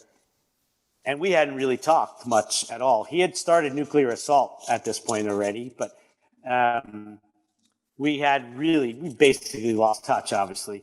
And I said, hey, man, I would see him at CBGB's going to hardcore shows and stuff. And I said, hey, I've got like these 9 or 10 songs. They're all really short, really fast, really heavy, really stupid words. Like it's all inside jokes. And, what do you think about coming up to Ithaca and like we could try writing more and then we could probably make a record and put it out on Megaforce. And he's like, that sounds cool. So like a week later, he got on the bus from the city and came up and we wrote the rest of the record in like the next 2 days. It was basically a case of like, it's not dumb enough. The riff's not stupid enough. The riff's not caveman enough. The lyrics are, nope, that's not dumb enough. And so we wrote all that stuff and asked Charlie, obviously, you want to play on this? He's like, yeah, totally. And then like, who's going to sing on it? And then Rebel, 1 second, buddy. And initially, it was like, I thought I was going to sing on it because we had done this demo tape that we gave to Johnny to get a deal for S.O.D. It wasn't even called S.O.D. yet, really. And I just told Johnny, I'm like, I've got this, What was it called? this hardcore idea. So we didn't have a name yet. So me, Charlie, and Frankie, one day in the studio, we're just sitting around doing nothing. We recorded Agnostic Front's song Last Warning, and we recorded Hear Nothing, See Nothing, Say Nothing from Discharge with me singing them. And I sent it to Johnny, and I said, here's the idea of what we have, he didn't even know they were cover songs. I said, this is kind of the idea of what we want to do. It's like a hardcore album. And he goes, you should call it The Diseased. Get it? Because you already have Anthrax, and this is your side band, The Diseased. And we were like, yeah, okay. It was never going to be called that. And then at some point I was like, the character was already called Sergeant D, and then he had his minions, which were the Stormtroopers of Death. So I'm like, why don't we call it Stormtroopers of Death? That fits this music we're making. And that's how that whole thing came together. And then I was like, I don't want to be the singer. I don't want to be stuck being the singer. I just want to play guitar. And we knew Billy. We were all friends with Billy, and we knew Billy definitely had the right mindset and kind Billy of was the like right. Billy worked for you. He was a crew guy or whatever, right? But he was the bass player in a New York hardcore band called the Psychos. Okay. He was like old school OG New York skinhead, and we had all become friends. And and he was just, he's just big and loud and energetic and aggressive, and he would be perfect as the singer of a hardcore band because he is that. We were a bunch of metal guys. That guy is actually hardcore. Yeah. He's from the actual scene. It truly is now a crossover band. And that's how that whole thing came together. So then the day we finished, Spreading the Disease finished mixing, I remember this like it was yesterday, on June 30th, 1985, we took off July 1st, and then July 2nd, 3rd, and 5th, we did S.O.D. We recorded it in 2 days, took off July 4th for fireworks, mixed it on the 5th, and it was done. Sorry, one all second. the vocals and all the vocals. Okay, sure. Yeah, sorry. What, buddy? Okay, I don't know what to tell you right now. I don't know why it's not working. It's not this. Please don't mess with this because I'm online, Bob. So maybe you need to restart your iPad. Why don't you try that? Okay. But let me finish this, okay? I can't be interrupted while I'm in the middle of it, all right? All right, thank you. So that's, everything, 3 days, done. Yeah. I mean, that's amazing. I mean, it's a lot of songs that you wrote, and just to record it and get that energy out that fast. I mean, there's 20 songs on that album or something, right? Like about. Yeah. I mean, the whole thing's only 22 minutes. Right. Still. Right. But still, it was, it was my answer. I was so frustrated with how much time it was taking us to get Spreading done. It was taking forever, and I was so frustrated and annoyed. And I basically, my attitude was, I'll show you, meaning to, like, at the time, Carl, I was like, I could make a record in 3 days. Watch this, because honestly, that's all we had the money for. Johnny was like, you've got like $2,000 to make the album. So wow, Alex, I said to Alex, like, can we make it? Can we do it? He goes, we're going to have to do it quick. And I said, we were already set up. All our shit was still set up from Anthrax too. So we had that going for us. The drums Yeah, were set up, and big part of it. the guitars were set up, so we were able to just bang and go right in and do it. I tell you what, let's talk about that fucking guitar tone. Because you didn't like your guitar tone on your first record. Holy shit, man! Like, No, I love the tone. I love the tone on Fistful of Metal. It's buried. too low. Yeah, it's definitely not buried on SOD. No.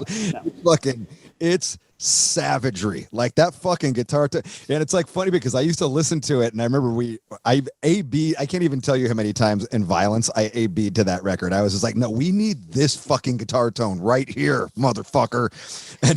But such a big part of it, one of the guys who was producing, he's just like, you know what it is though? He's like, the guitar tone's super heavy, but he's like, dude, that bass tone is what is adding this extra little, because at the beginning, he's like, at the time, I didn't realize this, but you and Danny start the song, and I was like, oh shit, you're right. There's a bass in there, and that's what made it sound so fucking devastating. The secret to that record is Danny's tone, which was a super heavy, crazy fuzz bass, and he's doubling every single thing basically I'm doing on a guitar. He's playing everything, so because that's the way we looked at it. We were both just wanting to play as fast as we could, and everything's doubled, so it sounds. It's 100%. It's doubled. It just turned into. No. Basically, he's doubling my guitar with the bass. Like you said, the intro to March of the SOD, it's the bass and the guitar together creating this one sick sounding tone. That's the secret to that whole record. Yeah, it's brutal. It's even by today's standard, it is such a fucking monstrous guitar tone, man. Like, I love it. Alex mix that? Alex. Me and Alex, we basically stayed up for 4 days. It was nuts. Right. And just a burst of I always remember, and it's funny because I guess so Spreading came out first and then SOD? Yes. Is that how it went? Yes.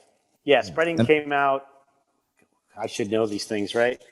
Yeah. Spreading came out in early 86, right? Something like that. No, SOD came out first. Did it? Okay. That's what I thought. I want to say I started hearing SOD around 86 for some reason. I think SOD came before we released Spreading. And pretty sure it did. If only there was a device. Anyway. Right. Yeah. I got to say though, like that record, I mean, I fucking loved SOD, dude. Like, I fucking shit a brick when I heard that. I was like, holy fuck. It was just so pissed and fast. And it was faster than the fastest shit around at that time. And, a lot of the lyrics were very controversial, but which was right up, that's what we were loving everything that it was about. Right. And it's in a lot of ways, it made me, I don't take this the wrong way, but it made me like Anthrax more for some reason. I don't know why. Like, but just back then, like I was like, okay, those are the dudes who did SOD. They're always going to be cool. Like they're always gonna be cool in my book because that record's so fucking good, And so, I guess I heard, Spreading, I guess after that, and loved it. I thought it was awesome. Like I really liked the addition of Joey, and. Cool. It was different, still, SOD was I was probably going down more into the hardcore stuff at that point. So SOD held a yeah. Is it true? I always heard a rumor at least that Douche Crew was about Slayer. I always heard the song Douche Crew was about Slayer. And no, I never heard any confirmation about it, but there was some I don't remember. There was something I remember a million years ago around that time. I don't know. Somebody told us or something that someone in Slayer said some shit about SOD that those Anthrax guys should stay in their lane. I don't think they used those words because nobody was using that expression then in 1985. But something to that effect, like they should just stick to what they're doing. And Anthrax? Not. Yeah, Anthrax should stick to what they're doing. Yeah, like me and Charlie, we should just like stick to what we do in Anthrax and not try and be, like a hardcore or crossover, like a more brutal sounding thing. And I feel But like would I remember the Billy. SOD song would have been written before that, right? What's that? The SOD song would have been written before I mean, Yeah, that's true. So it might have been when it was just maybe it was out there that we were doing a hardcore project. And I just remember it getting back to us that some bullshit, I don't know if it's even true, but I seem to remember us getting like up in arms and Billy being super pissed about it, and that it might have been a reaction to literally, I think there's a line in that song about Carrie's nails right. in that song, and I think part of that was just like you can't call us a poser. Look at what you guys look like. You had makeup on 6 months ago. Like we never wore makeup. Why are you talking shit about us? You came up and Exodus had you stop wearing makeup. Told you to stop wearing makeup. Yeah. So obviously we all got over it. We all became friends.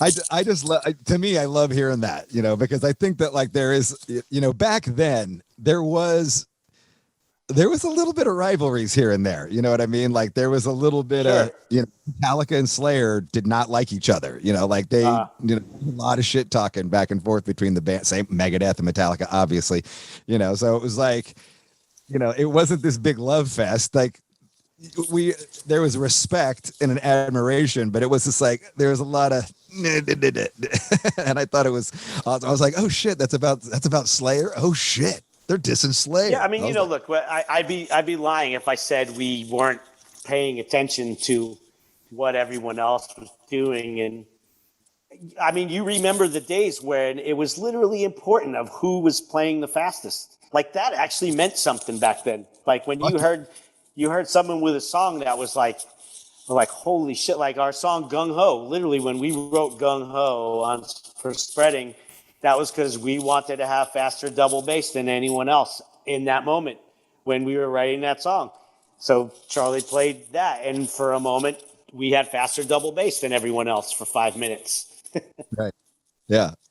And it sounds childish as fuck, but that's you wanted to be more extreme than the other band, like and you wanted and we were children because we were children. I mean, I'm talking about this is shit that was being done and said and talked about when we were 19 and 20 years old. Yeah, totally. Which is amazing. You know what I mean? Like I love hearing these little background stories about this. And right. And that record came out, and I gotta say, I genuinely love that record for a lot. I still love that record. I put it on the way here, just driving, and I was like, God damn! Like, there's so many. The Freddy Krueger song, the fucking Pussy Whipped, like fucking all that. It's just, I think I could probably recite every lyric off of that fucking album. Like, I could listen to it and literally just spit every fucking word. Right on. United Forces was a fucking, like, to me, will always be. Just a classic fucking song. Like it's a classic metal song. Thank you. And and then to me, there was somehow the bridge that came to for at least me, and granted, I'm just some fucking dummy over in the Bay Area now, just some kid. I'm 17 or whatever, hearing these songs. But to me, some little bit of the musicality of SOD helps to kind of plant the seed of Among the Living. And, maybe I'm wrong in hearing that, but to me, it really sounded like you guys went for those fucking harder riffs, and it was like a lot more evil notes, and, like, I don't know, maybe it was just like what you were competing with and up again. What was the mindset though, going into Among the Living? Well, it was just everything we were listening to, which SOD was a byproduct of. If I never hear Suicidal Tendencies, and if I never hear Discharge, and if I never hear Agnostic Front, then I never write Kill Yourself and Freddy Krueger. You know, I never come up with those ideas. So that was already in my brain. And it was the same for Charlie, because we already had I Am the Law and Indians in 86. Those were the first two songs that got written for Among the Living. No You know, shit. probably. Yeah. I mean, already on Charlie, we were done recording Spreading. It was all the way, we were already into the mixing. And Charlie came in with the idea for AIR, which opens that record, which is the heaviest song on the album. And that song almost didn't make the record because we were basically done. And he's like, we got to record this. And so we were able to get that song in. And if you go back and listen to AIR, it's much more in line with what was happening on Among than it is with the songs on Spreading. Right. And then right on the back of AIR, Charlie comes in with demos for I Am the Law and for Indians. And it's like, you know, we knew we had something big with those songs. So it's everything we were listening to, including S.O.D. Of course, I'm sure S.O.D. we influenced ourselves with certainly the success and people digging that record, you know. But yeah, I mean, you know, Charlie had S.O.D. Yeah. I mean, in my little world, I don't know if it like. I mean, at the time, you know, no, not really. No, but it wasn't until, you know, when S.O.D. really started to do well was after Among the Living came out. Because suddenly Anthrax has a gold album, and we're playing to 7,000 people, and S.O.D. people started finding out about that. And that's a lot of the time on the Among the Living tour, we'd get S.O.D. chants because people, they see two of the dudes, they want to hear it. So that's really when it started. When things got bigger, everything got bigger. You know, in 85, we were playing shows together, S.O.D. and Overkill, in clubs in like New Jersey and stuff, and they weren't even full. Like, you know, there'd be 100 people there. So people were late on S.O.D. Let's put it that way. But we didn't care. We loved it. We did get to play with Motorhead at the Ritz, the last show at the time in December of '85, which was great because it was sold out and it was the biggest. You know, we played to the sold out Ritz, and that was a great show. It went over really well. And, but then, we knew with Among the Living because we already had those two songs, Law and Indians, and we were like, man, these songs are going to blow people away. And then when we went to England with Metallica in the fall of '86 for the Master of Puppets European tour, and we were still on Spreading, we were already playing I Am the Law and Indians in our set. Oh, wow. Already. Because I even remember James hearing Indians back at the time and him say he had a real similar riff to the verse riff in Indians. He's like, oh, there goes that idea out the window, because we were already playing it. What were the songs that were going over great off of Spreading during, this is your first European tour, right? Or is it? Yeah. This is your first European tour. We had first European tour. Actually, no, I'm sorry. We had been there earlier that year in like May of '86. It was Anthrax, Overkill, and Agent Steel. And we did a bunch of shows in Germany, a couple in Belgium, a couple in Holland, and then we headlined our own gig at the Hammersmith Palais in London. It was short. It was like 3 weeks. That was our first time over. And then we were right back over there in September with Metallica. Hammersmith Odeon or the Hammersmith Palais? It was the Hammersmith Palais. We headlined, and we sold that out. And so then we were right back over with Metallica just 3 months later, opening for Metallica. And we were going over great. US on that record? We did. We did we started out on a tour.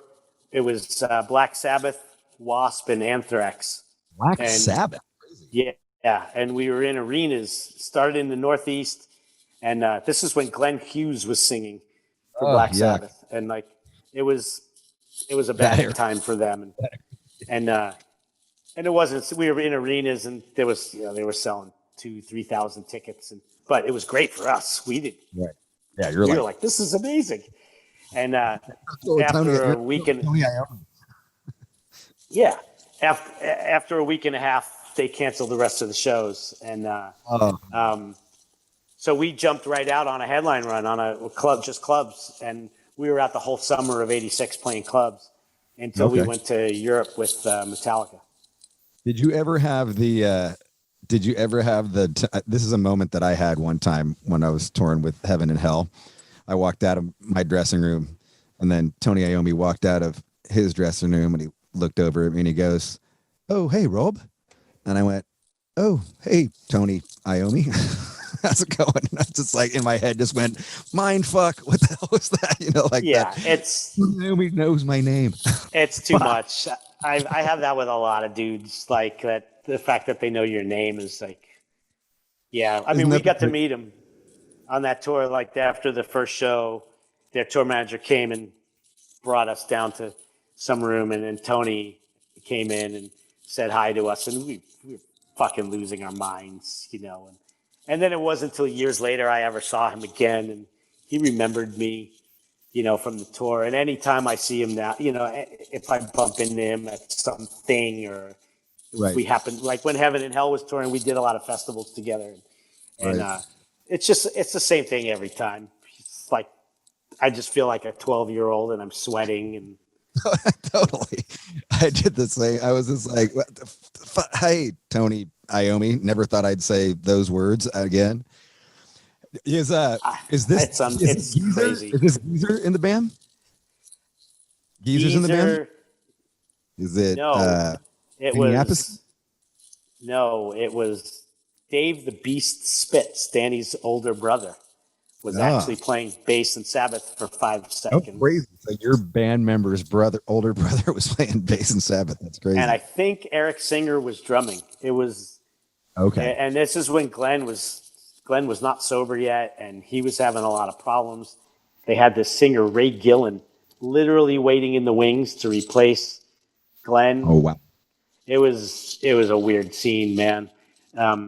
You know, it would have been amazing if the shows were sold out and it was all great, but that wasn't the case at the time. And we were just happy to have any experience like that. It was our first time in arenas and getting to meet Tony, and then you know, it didn't slow us down at all. You know, we just bro went down right with out the into Wasp? clubs. You bro down with the Wasp guys?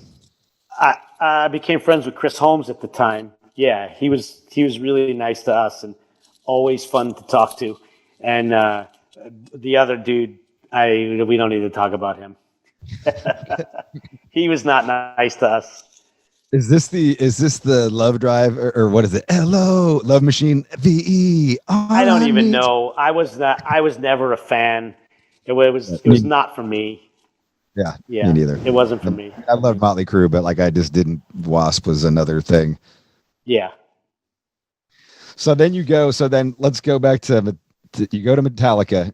What are the songs that are going down like fucking bringing the fucking house down from this era on that tour? Like Medusa's crushing it. Everything. Crushing it. Everything. Yeah, Madhouse, Gung Ho, Death Rider.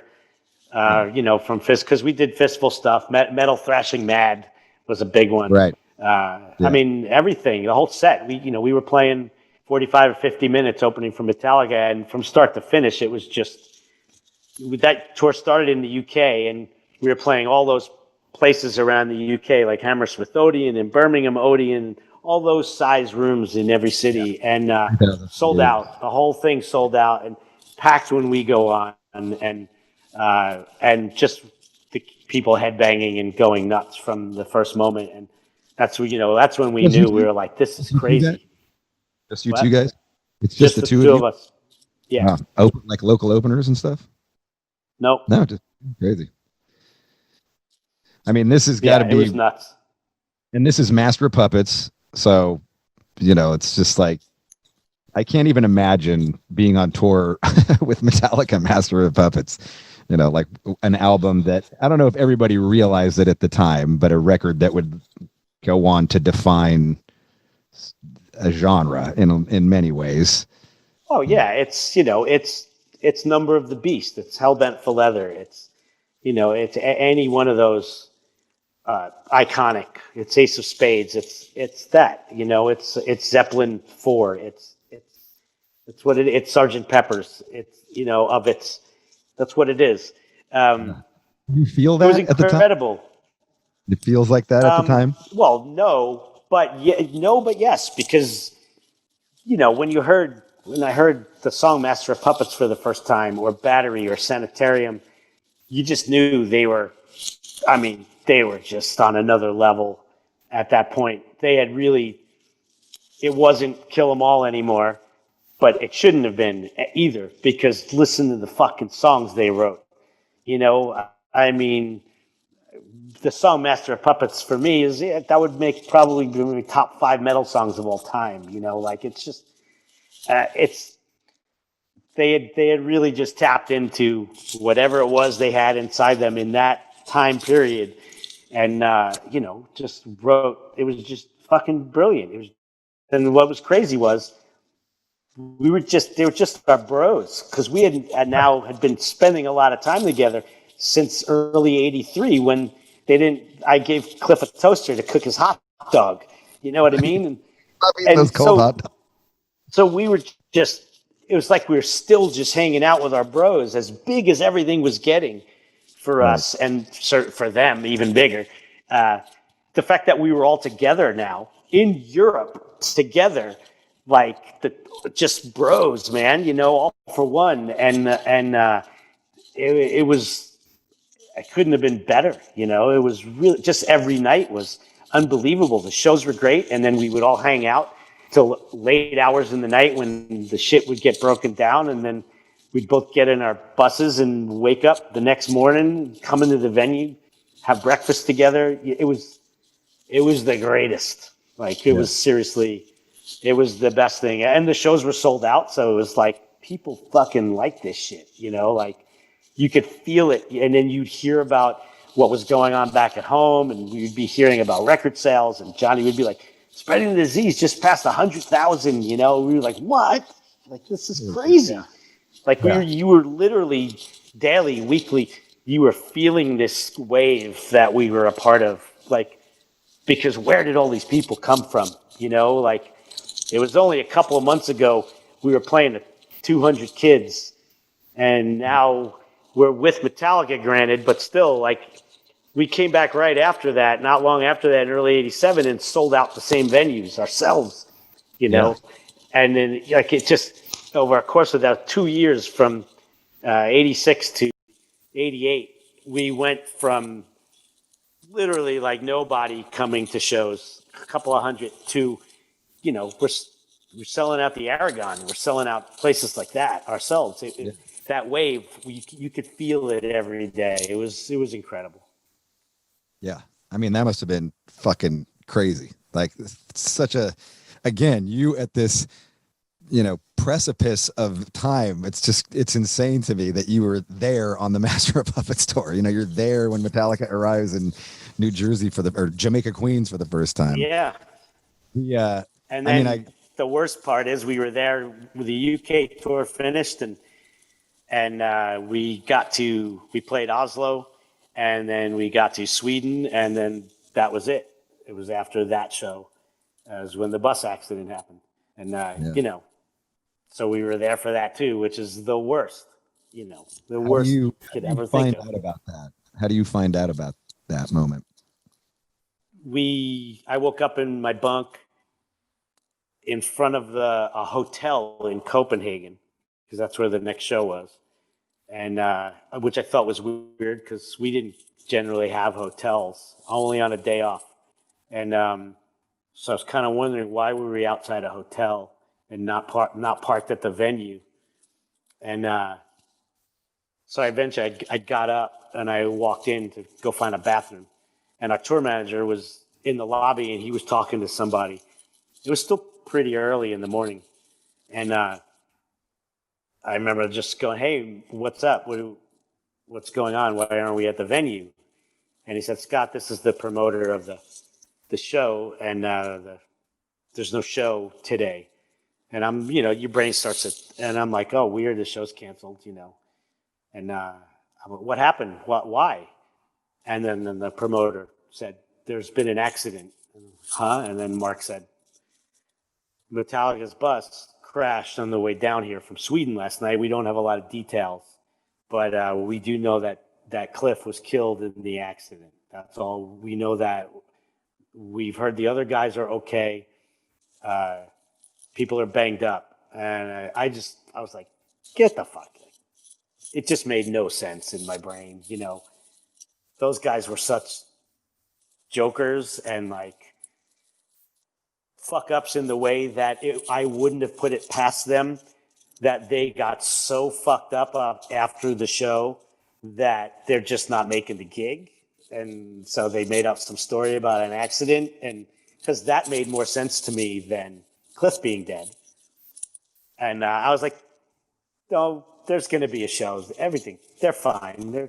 They're probably just hung over somewhere, and they don't like. And the promoter said, no, it's true. We have spoken with the police, and I'm thinking like, it just can't be. It can't be. There's no way. It can't be. Well, how is Cliff dead and everyone else is fine? I don't understand. Like, how does that happen? They're like, we don't have the details. And I'm like, no, I was in full denial. Cliff was my best friend in the band at the time. Like, he was like my guy. And I was like, it's just impossible. I was total denial. I was like, they'll be here later. Maybe we're not going to play the show because they got too fucked up, And the guy said, the promoter guy was like, I wish this was the case. I'm sorry to, have to give you this news about your friends. And I finally walked to the bathroom and peed and, walked back to the bus. And at this point, some of the other guys were up and word had started to spread on the bus, and fans were gathering already. The word had gotten out. It was on the radio, apparently. And fans were gathering, and it was, it sets in, obviously, that it's real. And we went to the hotel, and we had rooms, and we just sat around all day. And at some point, we found out that James and Kirk were coming to the hotel. Lars had gone home to his dad's house or something because he had like a broken toe or something happened. And because, he's from there, obviously. So he went to be with his family. Yeah. And James and Kirk were coming to the hotel. And could we hang with them? Of course, So they got to the hotel like later. It was like early evening. And Kirk was a little sedated, but lucid. And James was just inconsolable, and obviously had been drinking a lot and just, inconsolable, just raging in anger, and we were just trying to keep him cool and calm him down. And because he was breaking things and throwing things and crying and, as you would. And just heartbreaking, the whole thing. And we eventually, I think it was Frankie and Charlie, took James for a walk. They, hey, come on, let's go find a bar. I don't even know what they said to him, but let's get out of this room. And they took him for a walk outside just to get him out. And we could hear him out in the street screaming. And I was like, maybe that's not it. You guys were in a bedroom with all this going on?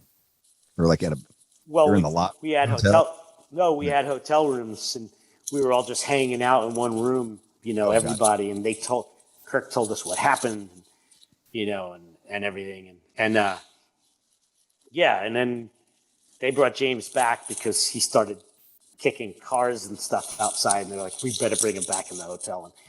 And they brought him back. And then he finally started to calm down. And eventually he went back to his room and passed out. And Kirk was like, we're flying home first thing in the morning. And he said to me, if you want to come, if you need a place to stay, just let me know if you want to come to the funeral. And, they're making plans and all that. He goes, but, I'll talk to you soon, bro. And then they split. And we were like stuck in Copenhagen for 2 more days because, the whole tour just fell apart. Right. They had to figure out how to get us flights to get home. And we ended up in London for a day. Yeah, we ended up in London for a day. And then finally I got home, got back to my apartment in New York. threw my crap in the wash, threw it back in the bag, got on a plane and flew to San Francisco and actually stayed with James in his tiny little apartment that he had and was out there for like a week and just hung with those guys and went to the funeral and all that. And just, it was crazy. We had been so close for so long and I had to go. I had to be there. And we would sit at Kirk's house. We would drive to Kirk's mom's house in the East Bay in El Sobrante, and we would just sit in the kitchen and just like drink beer and just talk shit and talk about Cliff, and everyone would tell stories. I mean, that's where I met Mike Borden for the first time, was like at that point, because him and Cliff were super close. And it was nuts. But, that's it.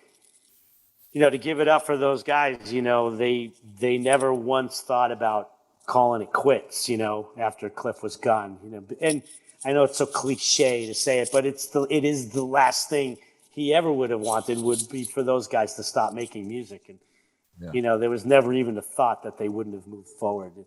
Of course, who it was going to be was obviously the next big question they would have to face. But, in that moment, I remember sitting in Kirk's house one of the days and somehow we just started joking around, just thinking of the dumbest people we could think of to replace Cliff. I think at some point I might have mentioned Blackie Lawless in that conversation, and that got a big laugh and beers tossed around. And it was it was crazy. And then they got Jason, and then they brought us back to Europe in February of '87, and we made up a bunch of the dates. That's amazing. Yeah, that's amazing. They brought you back to finish it off. Yeah. I mean, in a lot of ways, I listen to you tell this story, and it's like it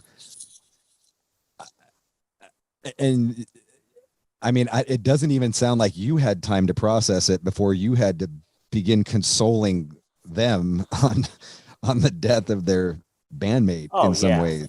I mean, there was no way. I know the song "Horror of It All" on "Among the Living." That was me. That was my catharsis. It's all about Cliff, and so I was able to process it and kind of work through it by writing that song. Yeah. Then, however long later that was, Yeah, some later that year, probably. It was probably when it was written, and recorded. Sorry, Rob. One sec. No problem. If you're not done, Mom is going to take me, and also Mom's Melissa Wood thing actually works better without Wi-Fi. Oh, awesome. Okay. I will be done. I'll take you to your thing for sure. We have to leave at 6:15. All right. I also won't have a drum lesson tomorrow. You don't? Jason will not be there. Okay. Yeah, I need to wrap by 6:15. Yeah. We can make this a part 1 and a part 2 if you want, or whatever. That would be great. Sure. Yeah. If you ever want to sit and do more, whatever you want to do. Yeah. Yeah. No, I mean, dude, I could talk to you all day. This is fucking amazing. It's great. You're awesome. So, I mean, because I would love to get into the rest of your career too, but this is obviously, so, I mean. Yeah. If you want to just stick to this for 10 more minutes, and then I'm going to take him to his guitar lesson. Yeah. Let's do that. I mean, what are, let's just end it with,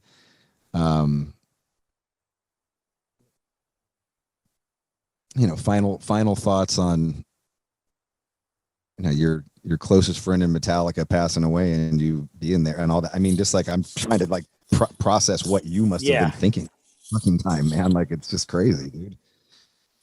I had never, his legacy, his influence on the fucking world, kind of never really been somebody like him ever. Yeah.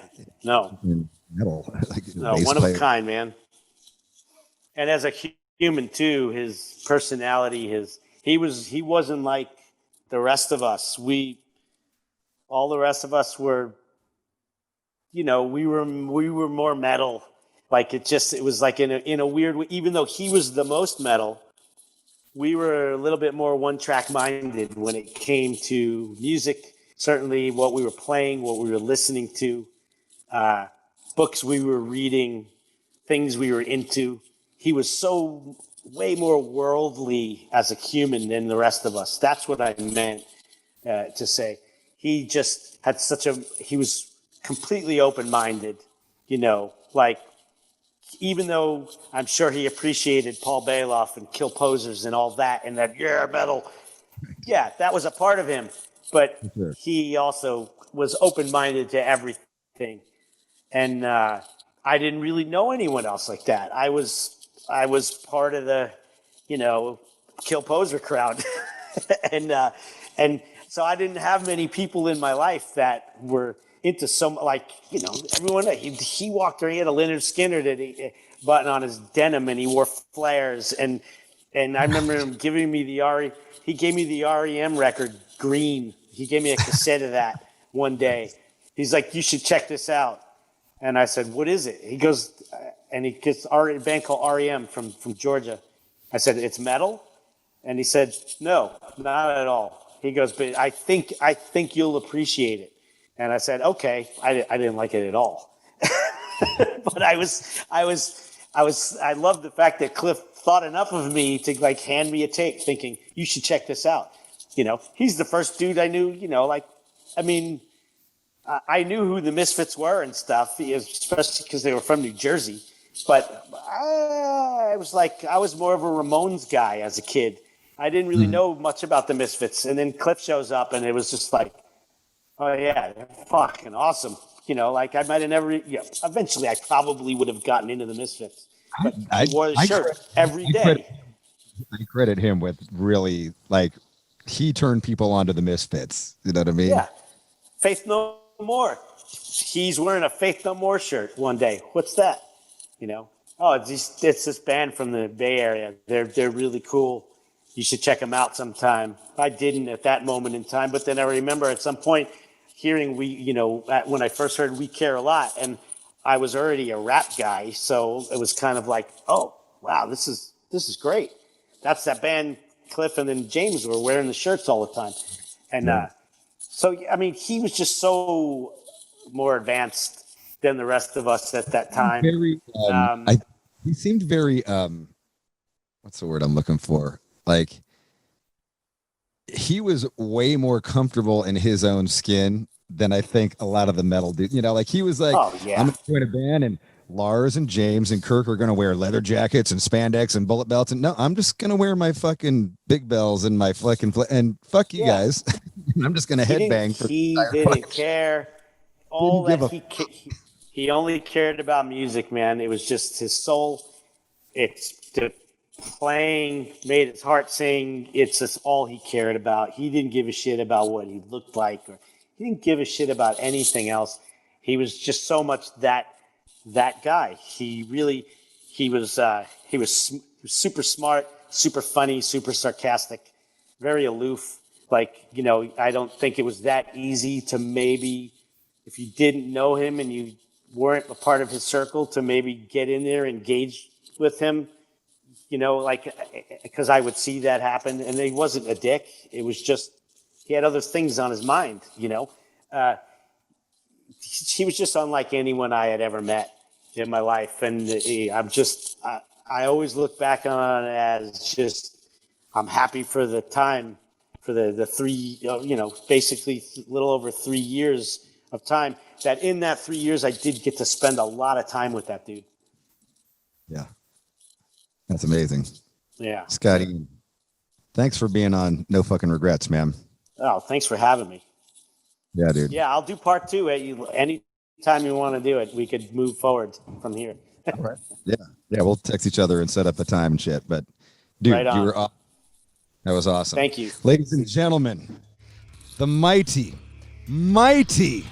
Scott Ian here on No Fucking Regrets. With Robb Flynn.